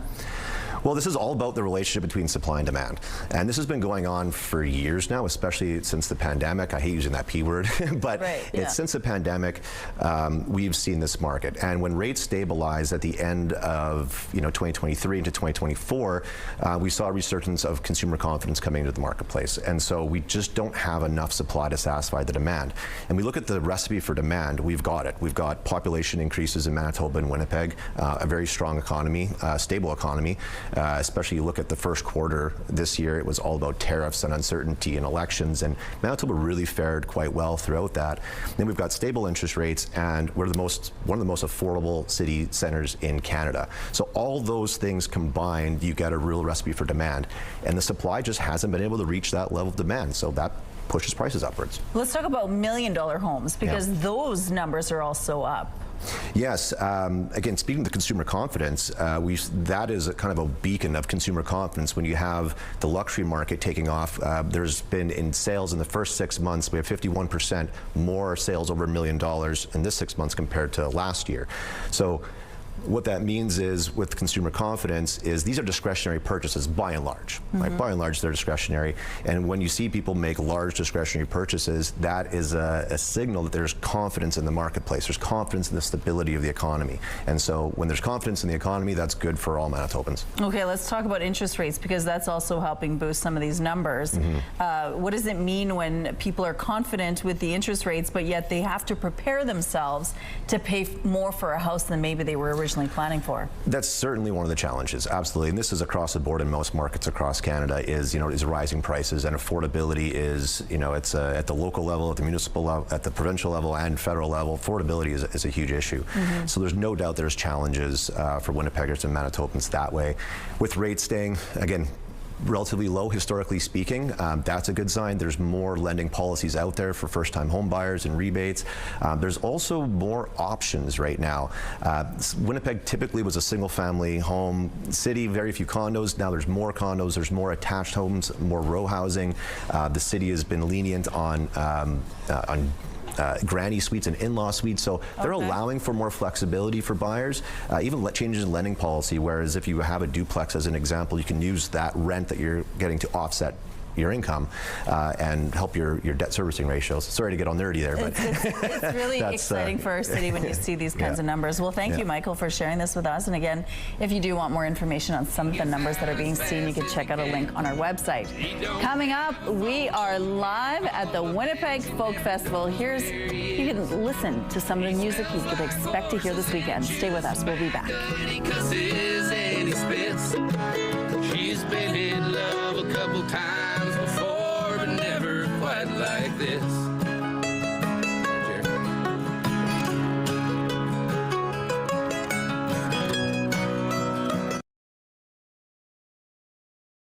It's time for Let's Celebrate. Let's see who's having a celebration today. Happy birthday, Ethan, who shares a birthday with his beloved dad, with love from your family. Happy birthday, Jeremy. Love Bodie and Emily. And a happy 9th birthday to Xander. Love Dad, Grandma, Grandpa, and Ashley. If someone you care about is having a birthday, anniversary, retirement, or graduation, let's celebrate. To submit your celebration, visit our website, ctvnewswinnipeg.ca, and fill out the form at least 2 days in advance. It'll also enter you into our monthly contest for a chance to win a $100 gift certificate to Party Stuff.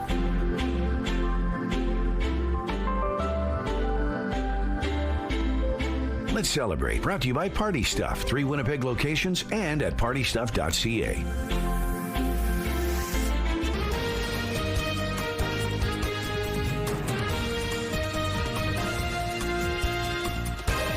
morning. It's 8 o'clock on your Wednesday morning. Thank you so much for being with us. We have a lot in the next hour, including Grant's Old Mill is celebrating its 50th anniversary this weekend. We're going to tell you what's happening for celebrations. And then at 8:27, we're going to tell you about a three-legged polar bear named Tripod. We're going to tell you what's going on with her. But first, your headlines. Federal investigators are probing a deadly mid-air collision involving student pilots in the skies near Steinach. Lanes now or consultation first. A busy roadway in the Crescent Wood area generates sparks at Winnipeg City Hall. And where were you in '64? These women were busy then, forging friendships to last a lifetime. Bringing in Terry now. It's a big concert tonight. Folk Festival is officially here. It's going to be a beautiful day. Yeah, there's going to be a lot of people outdoors, whether it's at Birds Hill Park or Princess Auto Stadium. Lots of people out there into the evening time, especially when it might be starting to get a little more pleasant as those temperatures drop off. If you're outside in the peak of the day, make sure that you're exercising, you're sun and heat smart, because it is going to be a little bit of a scorcher. It's 16 degrees right now. South-southeast winds 10 clicks. The pressure falling, the humidity sitting at 86%. A little bit of that haze. Still noticing that lingering through parts of the province. The clearest spots would be west central and southwestern Manitoba. Nearly everybody else dealing with slightly hazy conditions or straight up smoky conditions through east central Manitoba, where the purple is, the dark purple, and in around the Thompson area. That's where the straight up warnings have been issued by Environment Canada. So the smoke is a little more dense, a little bit heavier in those spots. Not much to show you here on the satellite image, but looking pretty clear all morning long, and it will stay that way throughout most of the day today. Later this afternoon and into the evening time, you're going to start to notice some precipitation showing up here in the northwestern part of the province, coming in from Saskatchewan, and there you can see right on into the late afternoon, early evening showers, maybe some thunderstorms. We welcome the rain. Thunderstorms, not so much, but again, we don't necessarily get a choice in the kind of conditions that Mother Nature is dishing up. She's also bringing a whole lot of heat to both northern Manitoba and southern Manitoba. Tomorrow we might see a little bit more of that precipitation. There you can see the patchy showers, maybe thunderstorms passing through. Winds will be increasing through the afternoon today and staying strong overnight and through tomorrow. But with the hot temperatures, you will appreciate some moving air. High 20s, low 30s, dropping off slightly, but only for a day. Feeling that heat back again as we look ahead to the weekend. And thank you to Brad, who is responsible for today's art. We'd love to see your art too. Draw, color, or paint for us. Take a picture of that art and email Winnipeg Weather at ctv.ca. Thank you, Terry. 2 student pilots were killed Tuesday morning after a mid-air collision near Steinach. Just kind of a small family here. The students are often from overseas, so they're, a close-knit group. The instructors and staff too. Police found out about the crash yesterday morning in the RM of Hanover. The wreckage of 2 single-engine planes was later found near Steinach. The pilots, both students, were pronounced dead on scene. There were no passengers on board the planes. The owner of the flight school where the 2 students were learning to fly says they may have been trying to land at the same time on a small runway. The Transportation Safety Board is now investigating. Some heated moments at City Hall Tuesday as the Executive Policy Committee heard from delegates on the Wellington Crescent Bike Lane pilot project. I don't know when it became acceptable for elected officials to disregard public interest in favor of personal agendas. That does lead to authoritarianism unless that's the plan. Excuse me, you're way out of line. Are you aware that there are other people outside of your circle that also enjoy biking in the city of Winnipeg that don't insult people that have a different opinion or that have other work to tend to or that might want to see this implemented in other ways? I'm not going to take advice from somebody who does not share my political goals. You do not want this effort to succeed. At issue was a decision to consult with property owners along Wellington before moving ahead with temporary safety measures. However, some delegates told councillors it's needed immediately following the death of a cyclist in June of 2024 and other collisions. EPC voted in favor of the report, meaning if it passes full council, consultations will happen this fall and winter before the pilot project begins early next year. In my mind, better to do a process that includes consultation of the people living in the area. It will be more detrimental, I think, to put down something temporary, consult with people, rip it up and do something different. In my view, Let's talk to the area residents. The proposed pilot project would involve one-way bike lanes on both sides of Wellington Crescent, using painted lanes, plastic bollards, and adjustable concrete curbs. A group of University of Manitoba grads is back in the city, retracing the steps they took more than 60 years ago. It's just a wonderful, comforting feeling to know that these people have been part of your life for 60 years. The group of 9 women started at the school in 1963. They now all live over North America, but have managed to keep in touch. They're using this reunion as a way to mark their 80th birthdays as well. Unofficially, they're known as the Girls of 731, which was the old residence room where they'd gather back in the day. Here's a look at what's happening now at Portage and Main. It looks like things are moving smoothly over here. No issues to tell you about. If you see any problems out on the streets, please let us know. Let's go back now to Ainsley McPhail at the Winnipeg Folk Festival, which is open officially to campers today. We can hear music, loving it. Well, Rochelle, what you can't see, and I know what you can hear right now, is my foot tapping, because it's 50 years of Folk Fest. Valerie Shantz joins us, but first, I think there's been some really good energy from the people here. Some of them lined up as early as midnight.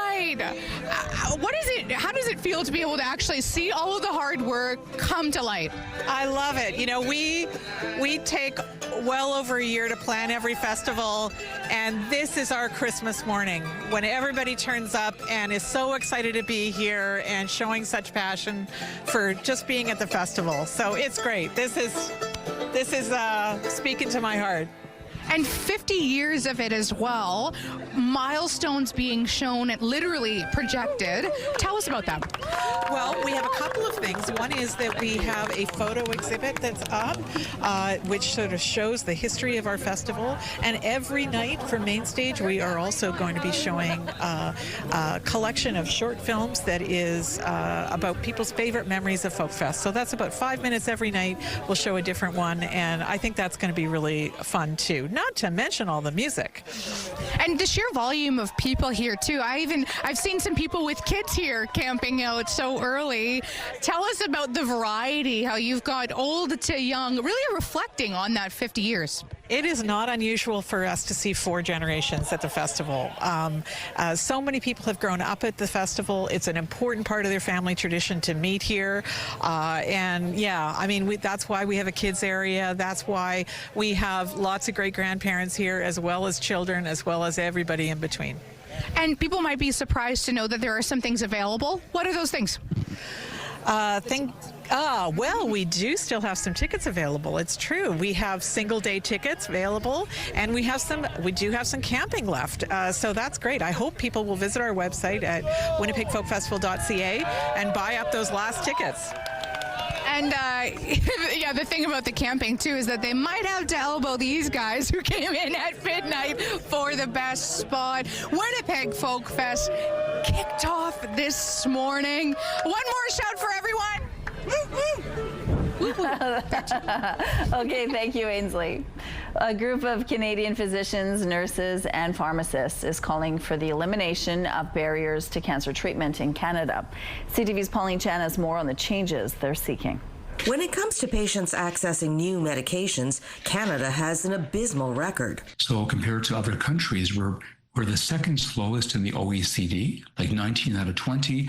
We're the slowest in the G7. And when it comes to cancer patients, those months and years can add up to unnecessary hardship, poorer long-term outcomes, and on rare occasions, even lives lost. Canada is a very siloed environment with different jurisdictions. The CCAF points to a lack of primary care as one of the problems, leading to patients coming in when cancers are more advanced and harder to treat. 1 in 5 Canadians doesn't have a family doctor. They're the gateway to the system.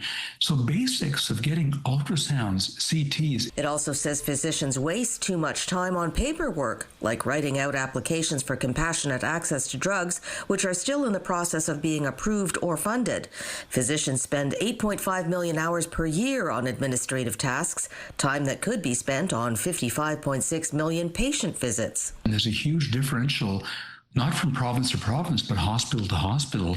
So access to basic diagnostic testing. It also says the rise of genetic testing that can show if a person is likely to respond to a particular drug or not can save valuable time for doctors and patients. Those tests might cost $6,000 for a test to do out of pocket if you get them to the States and ship a blood sample off or a tumor sample off.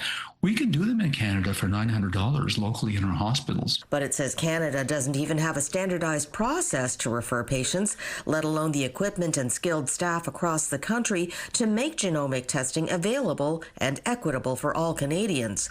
The CCAF is calling on senior levels of government, premiers, health ministers, and policy advisors to hear its message and make changes. Pauline Chan, CTV News. A look now through the Bathfitter Live Eye. Bathfitter, your bath and shower experts for more than 40 years. A little bit hazy out there still. We might get some improvements with some stronger winds increasing out of the south today. A south wind might help push some of that smoky air out. It's been out of the north the past couple of days, drawing some of that smoke in. So that's some of the haze that you're going to notice out there this morning, but perhaps not lasting through the day as these winds will be increasing. 18 degrees right now. We're starting to see the temperatures increasing too. And all throughout southern Manitoba, we're now up into the high teens or even some low 20s. Melita at 20 degrees, Dauphin at 22, and then northern Manitoba, most of you are now reaching into that 20-degree range. If you're not there, 19 degrees, well above what you would expect for this time of year for this area. And northern Manitoba will continue to heat up throughout the day today. I mentioned the haze. Yes, we are still noticing that. Worse in some areas around Thompson and parts of east central Manitoba. It's not just the advisory or the air quality statement. It is a straight up warning where the heavier smoke is going to be causing even more of an issue. Aside from the smoke, there's really not much to tell you about. It's looking very clear throughout the province today. It will be a hot one, though, with the temperature on the rise no matter where you go. So here's noontime. I've stopped it, and you can see mid to even some high 20s right up into the north. Northwestern Manitoba might see some precipitation later on today. No surprise with the heat and humidity, and 30 degrees possibly along that western border, a little bit warmer than what we're probably going to reach for today. But tomorrow we'll be up into that 30-degree range as well, with the chance of showers or some thunderstorms through the day. Then cooling down, but only slightly on Friday before the mercury is on the rise again. If you find that too hot, you only have to wait till next week before those temperatures settle down ever so slightly. Taking a break right now, but we'll be back with more CTV Morning Live. Good morning, it's 8:14. Amazon Prime Days are underway with deep discounts on a wide range of items, but with many Canadians avoiding U.S. products, the company is trying something new this year. Here's CTV's Jack Richardson. Brockville resident Jim Coolin generally prefers to do his shopping at home. COVID's changed my buying habits.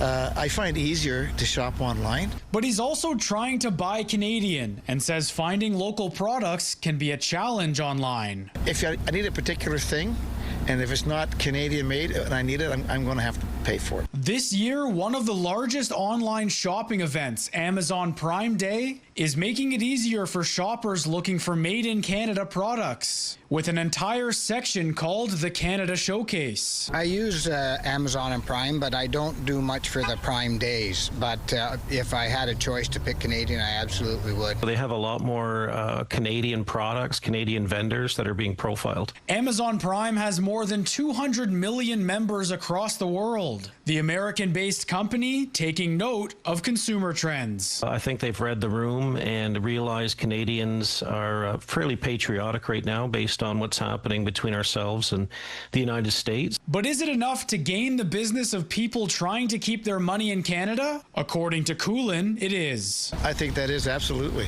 yeah. Yeah, it's time that we look after ourselves. Prime Day is taking place until Friday, running for 4 days this year instead of 2. Jack Richardson, CTV News, Brockville. Grant's Old Mill is located right along the banks of Sturgeon Creek, and it has a long history in our community. The original mill was built in the 1800s by Cuthbert Grant. It was a place where the local Métis and Scottish people worked together to establish farming in Manitoba. The old mill didn't stand the test of time, but in 1975, a replica of Grant's Old Mill was built. It stands there to this day, but is closed to the public right now for some much-needed maintenance. Saturday, Grant's Old Mill is celebrating its 50th anniversary. Joining us now to tell us more about the celebration coming up are Tiffany Evans and Reg Sims. Good morning to both of you. Good morning. Thanks so much for joining us. Now take us back into history. In the 1800s, what was going on in Manitoba at that time, and why was the mill so important in history? So there was a division, per se, between the Northwest Company and Hudson's Bay. Right. So Cuthbert Grant, he aligned himself more with the Northwest Company and supporting and assisting the Métis people as well as the Scottish, because he was Métis Scottish himself. So as part and parcel of it, they constructed a mill to assist, and essentially it established the economy for the Métis people. It was the first mill west? It was the first water-powered mill west of the Great Lakes. And so it basically was used to do what for farmers? Mill their grain. Mill their grain. This was a time, Rochelle, that the whole economy of the settlement was changing from fur trading and trapping to agriculture. Okay. So there was no infrastructure as such. You know, you could grow the grain, but you still had to be able to mill it and do whatever kind of processing, post-harvest processing that you would need to do. So Cuthbert Grant was a bit of an entrepreneur, and as well as being very dedicated to the Métis people, he decided that this was something that was needed. Now, what happened was that the creek itself would freeze and then it would push against the old mill. So eventually he decided it was getting damaged during this time. So he decided to remove it. Then what happened in 1975? So in 1975, it was the centennial.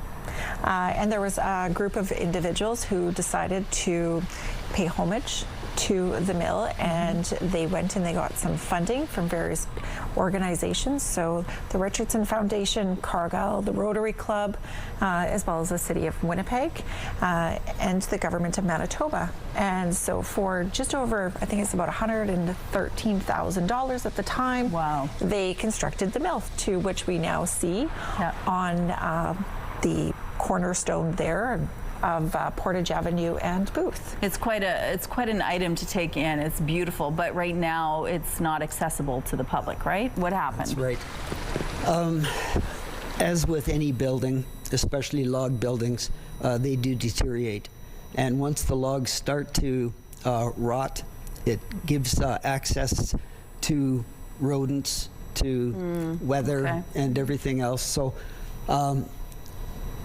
it just sort of weakened the structure. Yep. So what we're doing, and what our process is to take it right back down to the foundation, and then they're going to rebuild it in the same manner again. Okay. Hopefully using tools of the time, as this one was. You know, but you need money to do this. You're having a special celebration on Saturday. It's not just an anniversary celebration, 50 years, but it's also a fundraiser. Tell us about what's happening Saturday. For sure. So we're going to kick off the morning with a pancake breakfast. So it is from 9 a.m. to 11 a.m. The pancake breakfast. Children 5 and under are free. 6 to 12 are $5. Adults are $7, and families are $20. At the same time, simultaneously, we're going to be having yoga in the park. Nice. Which is by donation. It's a 45-minute yoga session with Moto Yoga with Reed. And then in the afternoon, we're going to have a fun-filled afternoon full of entertainment, everything from bagpipes to Highland dance to square dancing to singers. We have Katie St. Germain headlining, but we also have a jigging contest with over $1,500 in prizes. Wow. Okay. So if you want more information and if you want to support the mill in any way, we have a link on our website. Thank you to both of you for sharing this with us. Thank you. Have fun on Saturday. We will. Thanks. Very cool. The mill celebrating 50 years, the Folk Fest for 50 years, and then of course there's new stuff happening in the city as well. I was talking earlier about the artwork down on Graham Avenue as we're taking on a whole new phase of the downtown and what that's going to look like. Portage and Main opening. I was snapping some pictures of the artwork on Graham Avenue, and those are going to be posted onto our website. You'll find them up in a gallery later on this morning. It'll take me a minute. But if you don't want to wait for that, you'll see it on my Instagram too.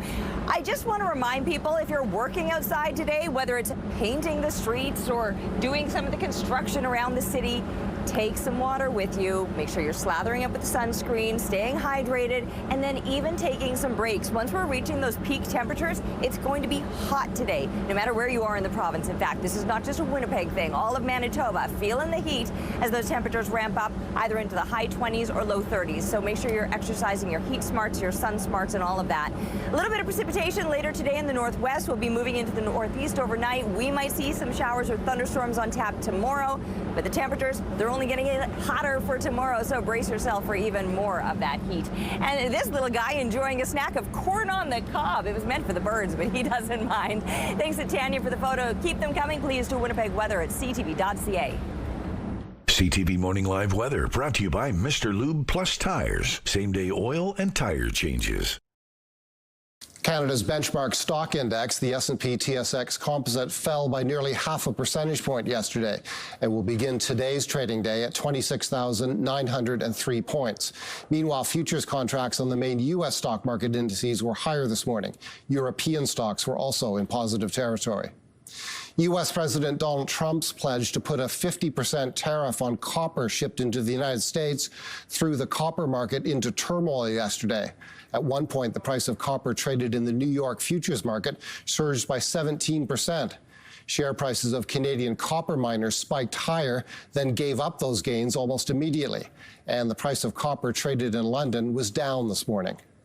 Finally, Meta Platforms, the company behind Facebook and Instagram, has invested $3.5 billion US in a minority stake in the world's largest eyewear manufacturer, EssilorLuxottica of France. That move is seen as a signal that Meta plans to step up its investments in smart eyeglasses. From the BNN Bloomberg Newsroom in Toronto, I'm Paul Bagnall.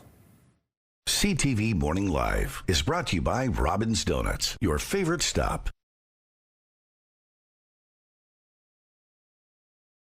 Climate change is affecting the lives of polar bears up in northern Manitoba. With the sea ice retreating more quickly in the Arctic, many bears struggle to feed themselves and their cubs. In 2021, a 3-year-old polar bear was seen walking around along the rugged coast of the Hudson Bay with only 3 legs. That's where the polar bear got the name tripod. No one expected tripod to survive for very long under those conditions, but just recently, tripod was spotted walking around with her cub. The mama bear's determination and strength prove that with some grit, even a 3-legged bear can find a way to survive. Joining us now is Adam Pauls, the CEO of the tourism operator company, Churchill Wild. Good morning, Adam. Good morning, Rochelle. Thank you so much for joining us. Now take us back to 2021 when tripod was first spotted. Yeah, it's, I mean, obviously a unique experience. You don't see that kind of thing very often at all, especially in that harsh northern environment. It was one of those things, you know, our guests and our staff saw, and they're seeing this bear and thinking, oh, you know, it's such an amazing thing to see, but, you know, the outlook is somewhat bleak, you know, hope for the best, but you really don't know what's going to happen, right?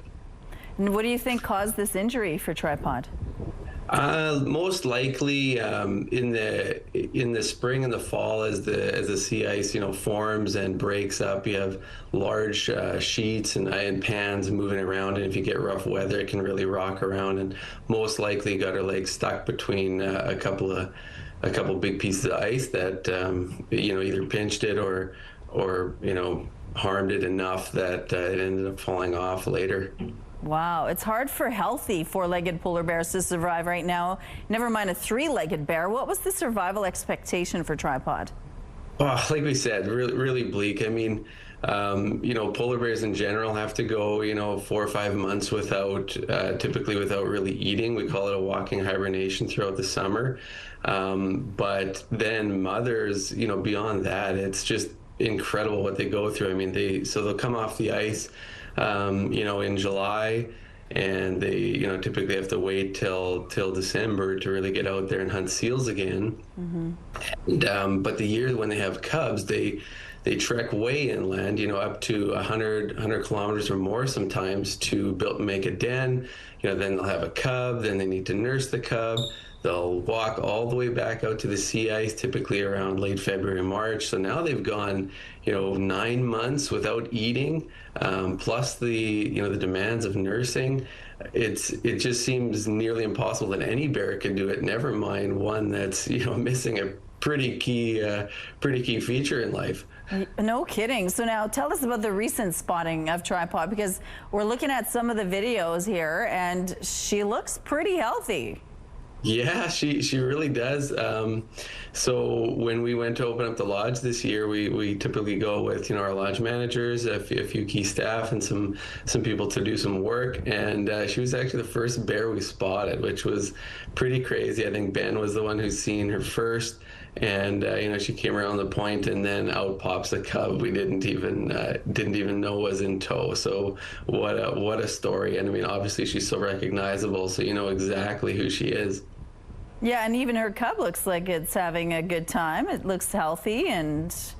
Yeah, she's doing good. She obviously is an efficient hunter. Because like I said, when they come out to the ice there in March-ish, she's only got a few months to make hay before summer comes. So in that time, she managed to fatten up. She's got enough stores for her and her cub. So it's quite an amazing story. Absolutely. Well, we're almost out of time already. What are some of the challenges that could be coming up for her? Well, she's got to go all summer, so she needs to make it to that November, December time frame. They can eat some berries and stuff like that. Sometimes a beluga whale might wash up or a seal might wash up, and they can get some extra nutrients that way. But basically, it's hold fast, try not to burn too many calories, and wait for the ice to come again. Well, we're definitely rooting for her, and we'll keep an eye on her indeed. Thank you, Adam, for sharing this with us. Absolutely, anytime. Talk about grit. No my kidding. Goodness, determination, that little bear. Although I wouldn't mind somebody telling me to just hold fast, try not to burn too many calories. Just relax. Just relax. Enjoy the weather. That's what I'll be doing. Find me on a patio. I'll barely be moving. 18 degrees right now. South winds are picking up now 23 kilometers per hour. The pressure is falling and the humidity sitting at 75%. Plenty of sunshine out there.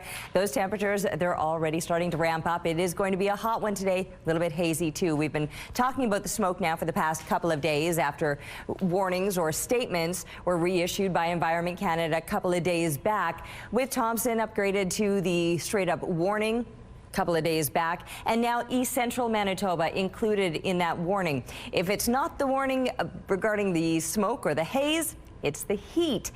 And while that's right now just through parts of northwestern Ontario, we could see that those warnings issued throughout Manitoba in the next day or so, because our temperatures will be on the rise, really starting to feel it later on today. Right now, you can see just how clear it is, and for the most part, it'll stay that way through most of the province. The northwest, that's where we could be seeing some showers, maybe thunderstorms later today. And I've been saying we welcome the rain, lightning strikes not so much, and that's going to be causing some problems in around those very dry areas. But rain, bring it on, Mother Nature. We will take every drop that comes our way. And we might not see that until tomorrow. The possibility is there. Today, a hot high of 29 with a stronger south wind that'll remain in place overnight, perhaps clearing out some of the smoke. It's going to be warm overnight, only dropping down to 21 degrees, and even hotter for tomorrow, up to 32. But that chance of showers or thunderstorms is there for tomorrow. Then, for the end of the week, dropping only slightly, ramping up again for the coming weekend. Thank you, Terry. A townhouse fire in Transcona sent one person to hospital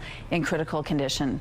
Winnipeg fire crews were called to a fire at a two-story building on Robson Street at around 11 Monday night.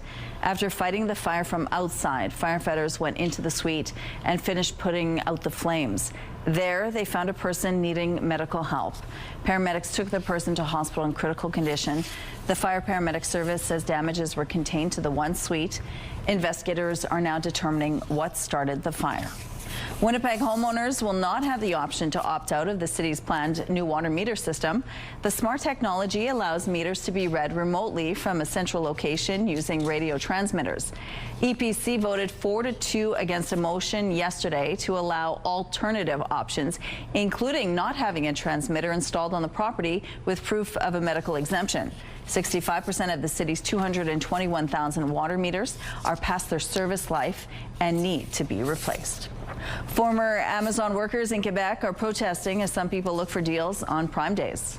We're missing 4 weeks of severance, but I know of drivers that are missing about 10 weeks of severance according to the law. Laid-off workers rallied in Quebec yesterday denouncing Amazon for closing warehouses in Quebec and leaving thousands without jobs. The closure happened around the same time 250 workers at a warehouse in Laval unionized. The company denies any connection between the two. In a statement, Amazon says it, quote, offered impacted employees in Quebec a package that included up to 14 weeks' pay, adding, quote, Amazon is working with Services Quebec to ensure that former employees have access to all the resources available to them. BC is expected to release a report today on ways to improve safety and security at events 2 months after a vehicle rammed through a Vancouver festival, killing 11. A retired BC Supreme Court Chief Justice was commissioned to conduct the inquiry. The April 26th attack at the Lapu Lapu Day Festival left 11 dead and dozens hurt when a vehicle raced down a street lined with food trucks. This report is meant to help guide event organizers across the province to maximize safety and make people feel safe to attend celebrations this summer. The fresh discovery of an ancient fish fossil dating back almost 400 million years has reeled in researchers in Manitoba. Here's CTV's Alex Karpa on what the remains are revealing about our origins. Right here we have what we call the skull roof. This is the skull of a newly discovered fish that swam in Manitoba waters millions of years ago. This right here is the articulation from the back of the head. This ancient and armored fish is a type of placoderm. Before having bony skeletons like we as humans have today, these fish had bodies made of cartilage. This big dermal head, so a big shield, head shield and shoulder shield, that was made of dermal bone. So bone started with as big armors. This is the first discovery of this type of species in Manitoba made by Dr. Jobbins and her team along the east side of Lake Manitoba. She says these fossils provide new information on the early years of evolution. They were also some of the first groups to actually evolve jaws. So we get to learn so much about them, about how we got teeth, how we got jaws, and so on. This is what the placoderm fish looked like when it was swimming in Manitoba waters some 390 million years ago. Now, fossils of one of our oldest ancestors can be seen on display here at the University of Manitoba. Manitoba is well known for its fossil record. Dr. Kirsten Brink says Manitoba has some of the best preserved and exposed rocks around the world, which allows for these discoveries to happen. A lot of the fossils we find in the province are actually due to mining. So mines that are actually scraping away all the rock to collect it, they'll uncover fossils kind of by accident. Only this piece, As for Jobbins, this discovery is one for the record books. I have a lot of pride and happiness to see this coming out and being able to show that to people. Jobbins now has no doubt more of these fossils will be unearthed in due time. Alex Karpa, CTV News, Winnipeg. Let's take a look now at the current traffic situation along Kenison Boulevard. Looks like smooth drive here, no issues to tell you about. If you have any traffic tips to share with us, please let us know. And here's a look at your gas prices. The Canadian average stands at $1.35. The provincial average is lower at $1.30. In Winnipeg, the average is $1.27. The lowest price in the city is $1.22. All this info is on gasbuddy.com. Price at the Pump brought to you by kidneycard.ca. Get a free tow and a tax receipt for value of your car. Let's check now on your responses to the question of the day. We wanted to know, tell us about a concert that left you with goosebumps or maybe no voice the next day. Chris says, U2 Pop Mart Tour, Old Bomber Stadium, my first concert ever, and it set the bar way too high for other bands. Jackie says, Garth Brooks, both in 1996 and 2016. I had barely a whisper of a voice for 2 days. Derek says, hands down, the best concert was the final Hip show here in Winnipeg in 2016. We won the Hip ticket lottery the morning of the show and sat row 9. Darren says the rock band Kiss at the Winnipeg Arena in 1976. Thank you, Darren, and thanks for all your responses. Let's go back now to Ainsley McPhail, who's live at the Winnipeg Folk Festival this morning. There's going to be lots of music to listen to there this weekend. Good morning. Well, I think I'm just going to take the ball that you threw me, Rochelle, and then throw it on to Andrew Neville on the Daybreakers. Good morning once again to the three of you. What's a concert that left you with goosebumps? Here at Folk Fest, of course. Here at Folk Fest, years ago, seeing Taj Mahal and the Hula Blues Band. That was definitely one of them. Ricky Skaggs and Kentucky Thunder, even though they got shut down by a thunderstorm. They brought the thunder. Yeah. Well, it is Winnipeg Folk Fest, so we might expect to see droplets just because of that. What a group we see here. Even the ones here we just asked that got here at around 6:30, midnight, the ones at the direct front of the line. What does it say about the campers and the folks who come each and every year? They're hardcore. They're hardcore. They love it. They love it, and they're going to do it every year. Every year. Yeah. And all the people who I've talked to speak to the vibe and the overall energy as well. What do you think it is about Folk Fest that brings on that generosity? I think it's just, it's people doing what people should do and forming a community in like a little city, and just everybody lives together and they help each other out, and that energy just makes you not sleep for days. No doubt. Okay, what are we going to play? You know what? We're going to do a little Dire Straits song for you. Okay, I'm playing it out, guys.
Terry.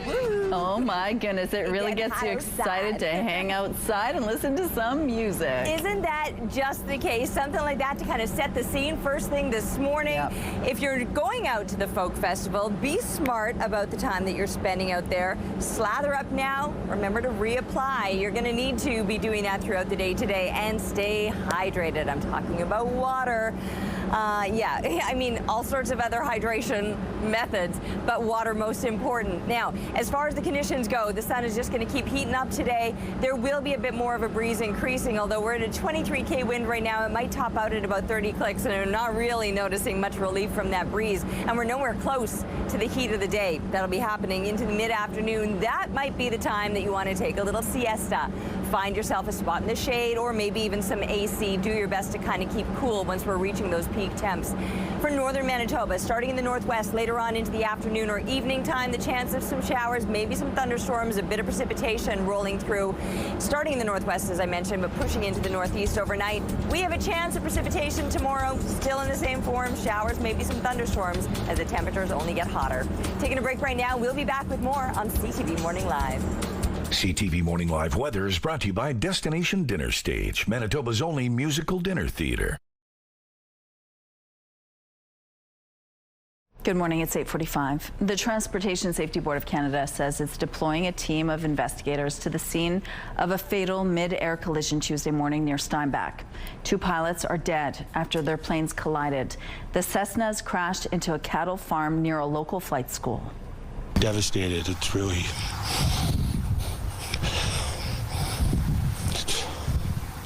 very personal. Adam Penner is the owner of Harv's Air, a small flight training school at the Steinach South Airport. Penner tells CTV News the 2 pilots were students from the school practicing routine takeoff and landings, and that the 2 planes collided while on approach just south of the runway. The company has been around for 50 years, and Penner says nothing like this has ever happened before. It's very tough. It's kind of a small family here. The students are often from overseas, so they're, it's a close-knit group, the instructors and staff too. We're not a big company. Penner says the planes involved were a Cessna 152 and a Cessna 172. Both are small, single-engine planes that are widely used in flight training schools. The governor of Texas says crews will not stop searching until every missing person is accounted for. Texas is in this with the people in the hill country right here. We are not leaving until this job is finished. Officials say more than 110 people have died in the flooding and more than 160 people are still missing. The huge jump in the number of people missing came after a hotline was set up for families to call in. Most of the people killed or missing are in Kerr County. Crews are using boats, helicopters, and horses as part of one of the largest search operations in Texas history. U.S. President Donald Trump is expected to visit the disaster zone on Friday. Oh, there comes the house. Oh my gosh, y'all look. Oh no. At least 3 people have been killed after heavy rain led to flash flooding in New Mexico. This is in Ruidoso, a mountain village in the south-central part of the state. Heavy rain caused the nearby river to rise more than 5.5 meters in a matter of minutes. Officials are confirming a man and 2 children died after being swept downstream. The water has since receded. The U.S. president is ratcheting up the tariff war with a measure that could be another economic blow to Canada. On Tuesday, Donald Trump announced a 50% tariff on imported copper. Today we're doing copper. Copper, what would that tariff be on? The section I believe the tariff on copper, we're going to make it 50%. Canada exports about $9 billion worth of copper and copper-based products, with more than half of that going to the U.S. Trump says the new tariff is an effort to boost domestic production of the critical metal used in electric vehicles, military hardware, the power grid, and many consumer products. Trump did not say when the new tariff would take effect. And Trump is also floating the idea of a 200% tariff on imported pharmaceuticals, but also said he's willing to give drug makers a year to, quote, get their act together by bringing manufacturing to the U.S. Canada would be particularly hard hit, with more than 70% of pharmaceutical exports destined for across the border. A new study shows that the health of U.S. children has deteriorated over the past 17 years. The research, published in the Journal of the American Medical Association, shows American children today are more likely to experience obesity, chronic diseases, and other problems. The single outlier was asthma rates, which improved over the period of study between 2007 and 2022. American children were also 1.8 times more likely to die than kids in other high-income countries. The study's authors say there isn't a genetic defect unique to American children, and it's not about their socioeconomic status. The results were applicable to the entire pediatric population. A piece of Winnipeg cinematic history is up for sale. Town 8, the last remaining major movie theater in downtown, has sat unsold for 2 years. CTV's Harrison Shin stepped inside for a rare look at what's left behind. Inside this building, a clock stopped ticking at 6 o'clock. This is the Town 8 Cinema. It opened up in 1981 and marked a change how Canada went to the movies. It was Canada's first freestanding 8-screen theater. It was quite a highlight at the time. The theater operated for 40 years, going up for sale in January 2023. We've had considerable interest since then. We had an offer almost right away. But fast forward to 2025, it is still waiting for its new owner. It was tied up for a number of months. That offer was for a new development, for a multifamily development, and unfortunately the financing wasn't able to be put together. Sigalski says the owner is still open for any reasonable offers. The asking price is $2.25 million. That's based on the ability to redevelop this property and build up to 8 stories, which is what the city would approve for this site. Potentially, developer could build more density and have more units. This kind of redevelopment would mark the end of first-run movie theaters in downtown Winnipeg. According to a University of Winnipeg professor, that reflects a larger shift. It's part of a bigger restructuring where we saw the big box theaters opening up in larger malls in the suburbs, and the downtown now is left without a single movie screen beyond Cinematheque, which shows, really great movies, but not the first runs. Destasio thinks the end of movie theater might be the outcome. It's starting to look a bit more likely that we're talking about a major redevelopment of that site if we can't find an adaptive reuse of an old multiplex theater. Harrison Shin, CTV News, Winnipeg. When the temperatures are soaring, the perfect place to take the little ones is the water park. Especially when the little ones are dogs. These pups are beating the blistering Barcelona heat by making a splash at a water park for canines. Oh, that looks like too much fun and a great place to find yourself today. You, your kids, your pets, you name it, you're all going to need to keep cool in some way. These temperatures will be on the rise. It's right now 18 degrees with south winds 23 clicks. The pressure is falling and the humidity sitting at 75%. Plenty of sunshine out there. A little bit hazy too. Air quality statement, that's the yellow through most of the province, but a straight up warning in east central Manitoba and right around the Thompson area where the smoke is heavier. The fuchsia that you were seeing, well, that's the heat warning, and we could find that issued throughout Manitoba. There's not much to show you right now because it's just going to be hot and sunny throughout the day today in most places. 29 degrees puts us well above seasonal, but it's going to be even hotter tomorrow with the possibility of some storms. Some storms might actually reach northwestern Manitoba for later today, rolling into the northeast overnight, and then tomorrow is our chance here through southern Manitoba. Cooling ever so slightly on the other side of that, only to heat up again as we're looking ahead to a hot and sunny weekend. Taking a break right now. We'll be back with more CTV Morning Live. Rooftop arrangements provided by Lacoste Garden Center. Salon services provided by S&Teak Spa Salon. Well, before we say goodbye, here's a happy percussion playing pup.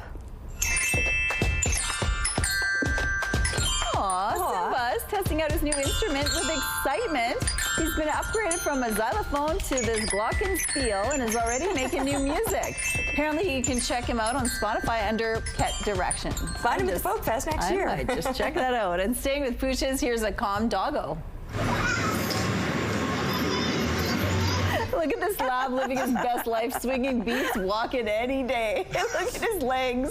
He's so upright, too. He has a little spot for his tail. It's fine. Oh, it's so cute. I love this so much. He looks happy. Imagine lifting that dog in. And then finally, not all babies enjoy traveling, but this one sure does. Check this out. Hey, hey, hey, hey, hey. Look how happy she is. 6-month-old Rosie is traveling around Europe like a pro, from the city to the mountainside to beaches. She's loving every minute of it. They're reaching for the wine. I like that. Have a good day. We'll see you tomorrow.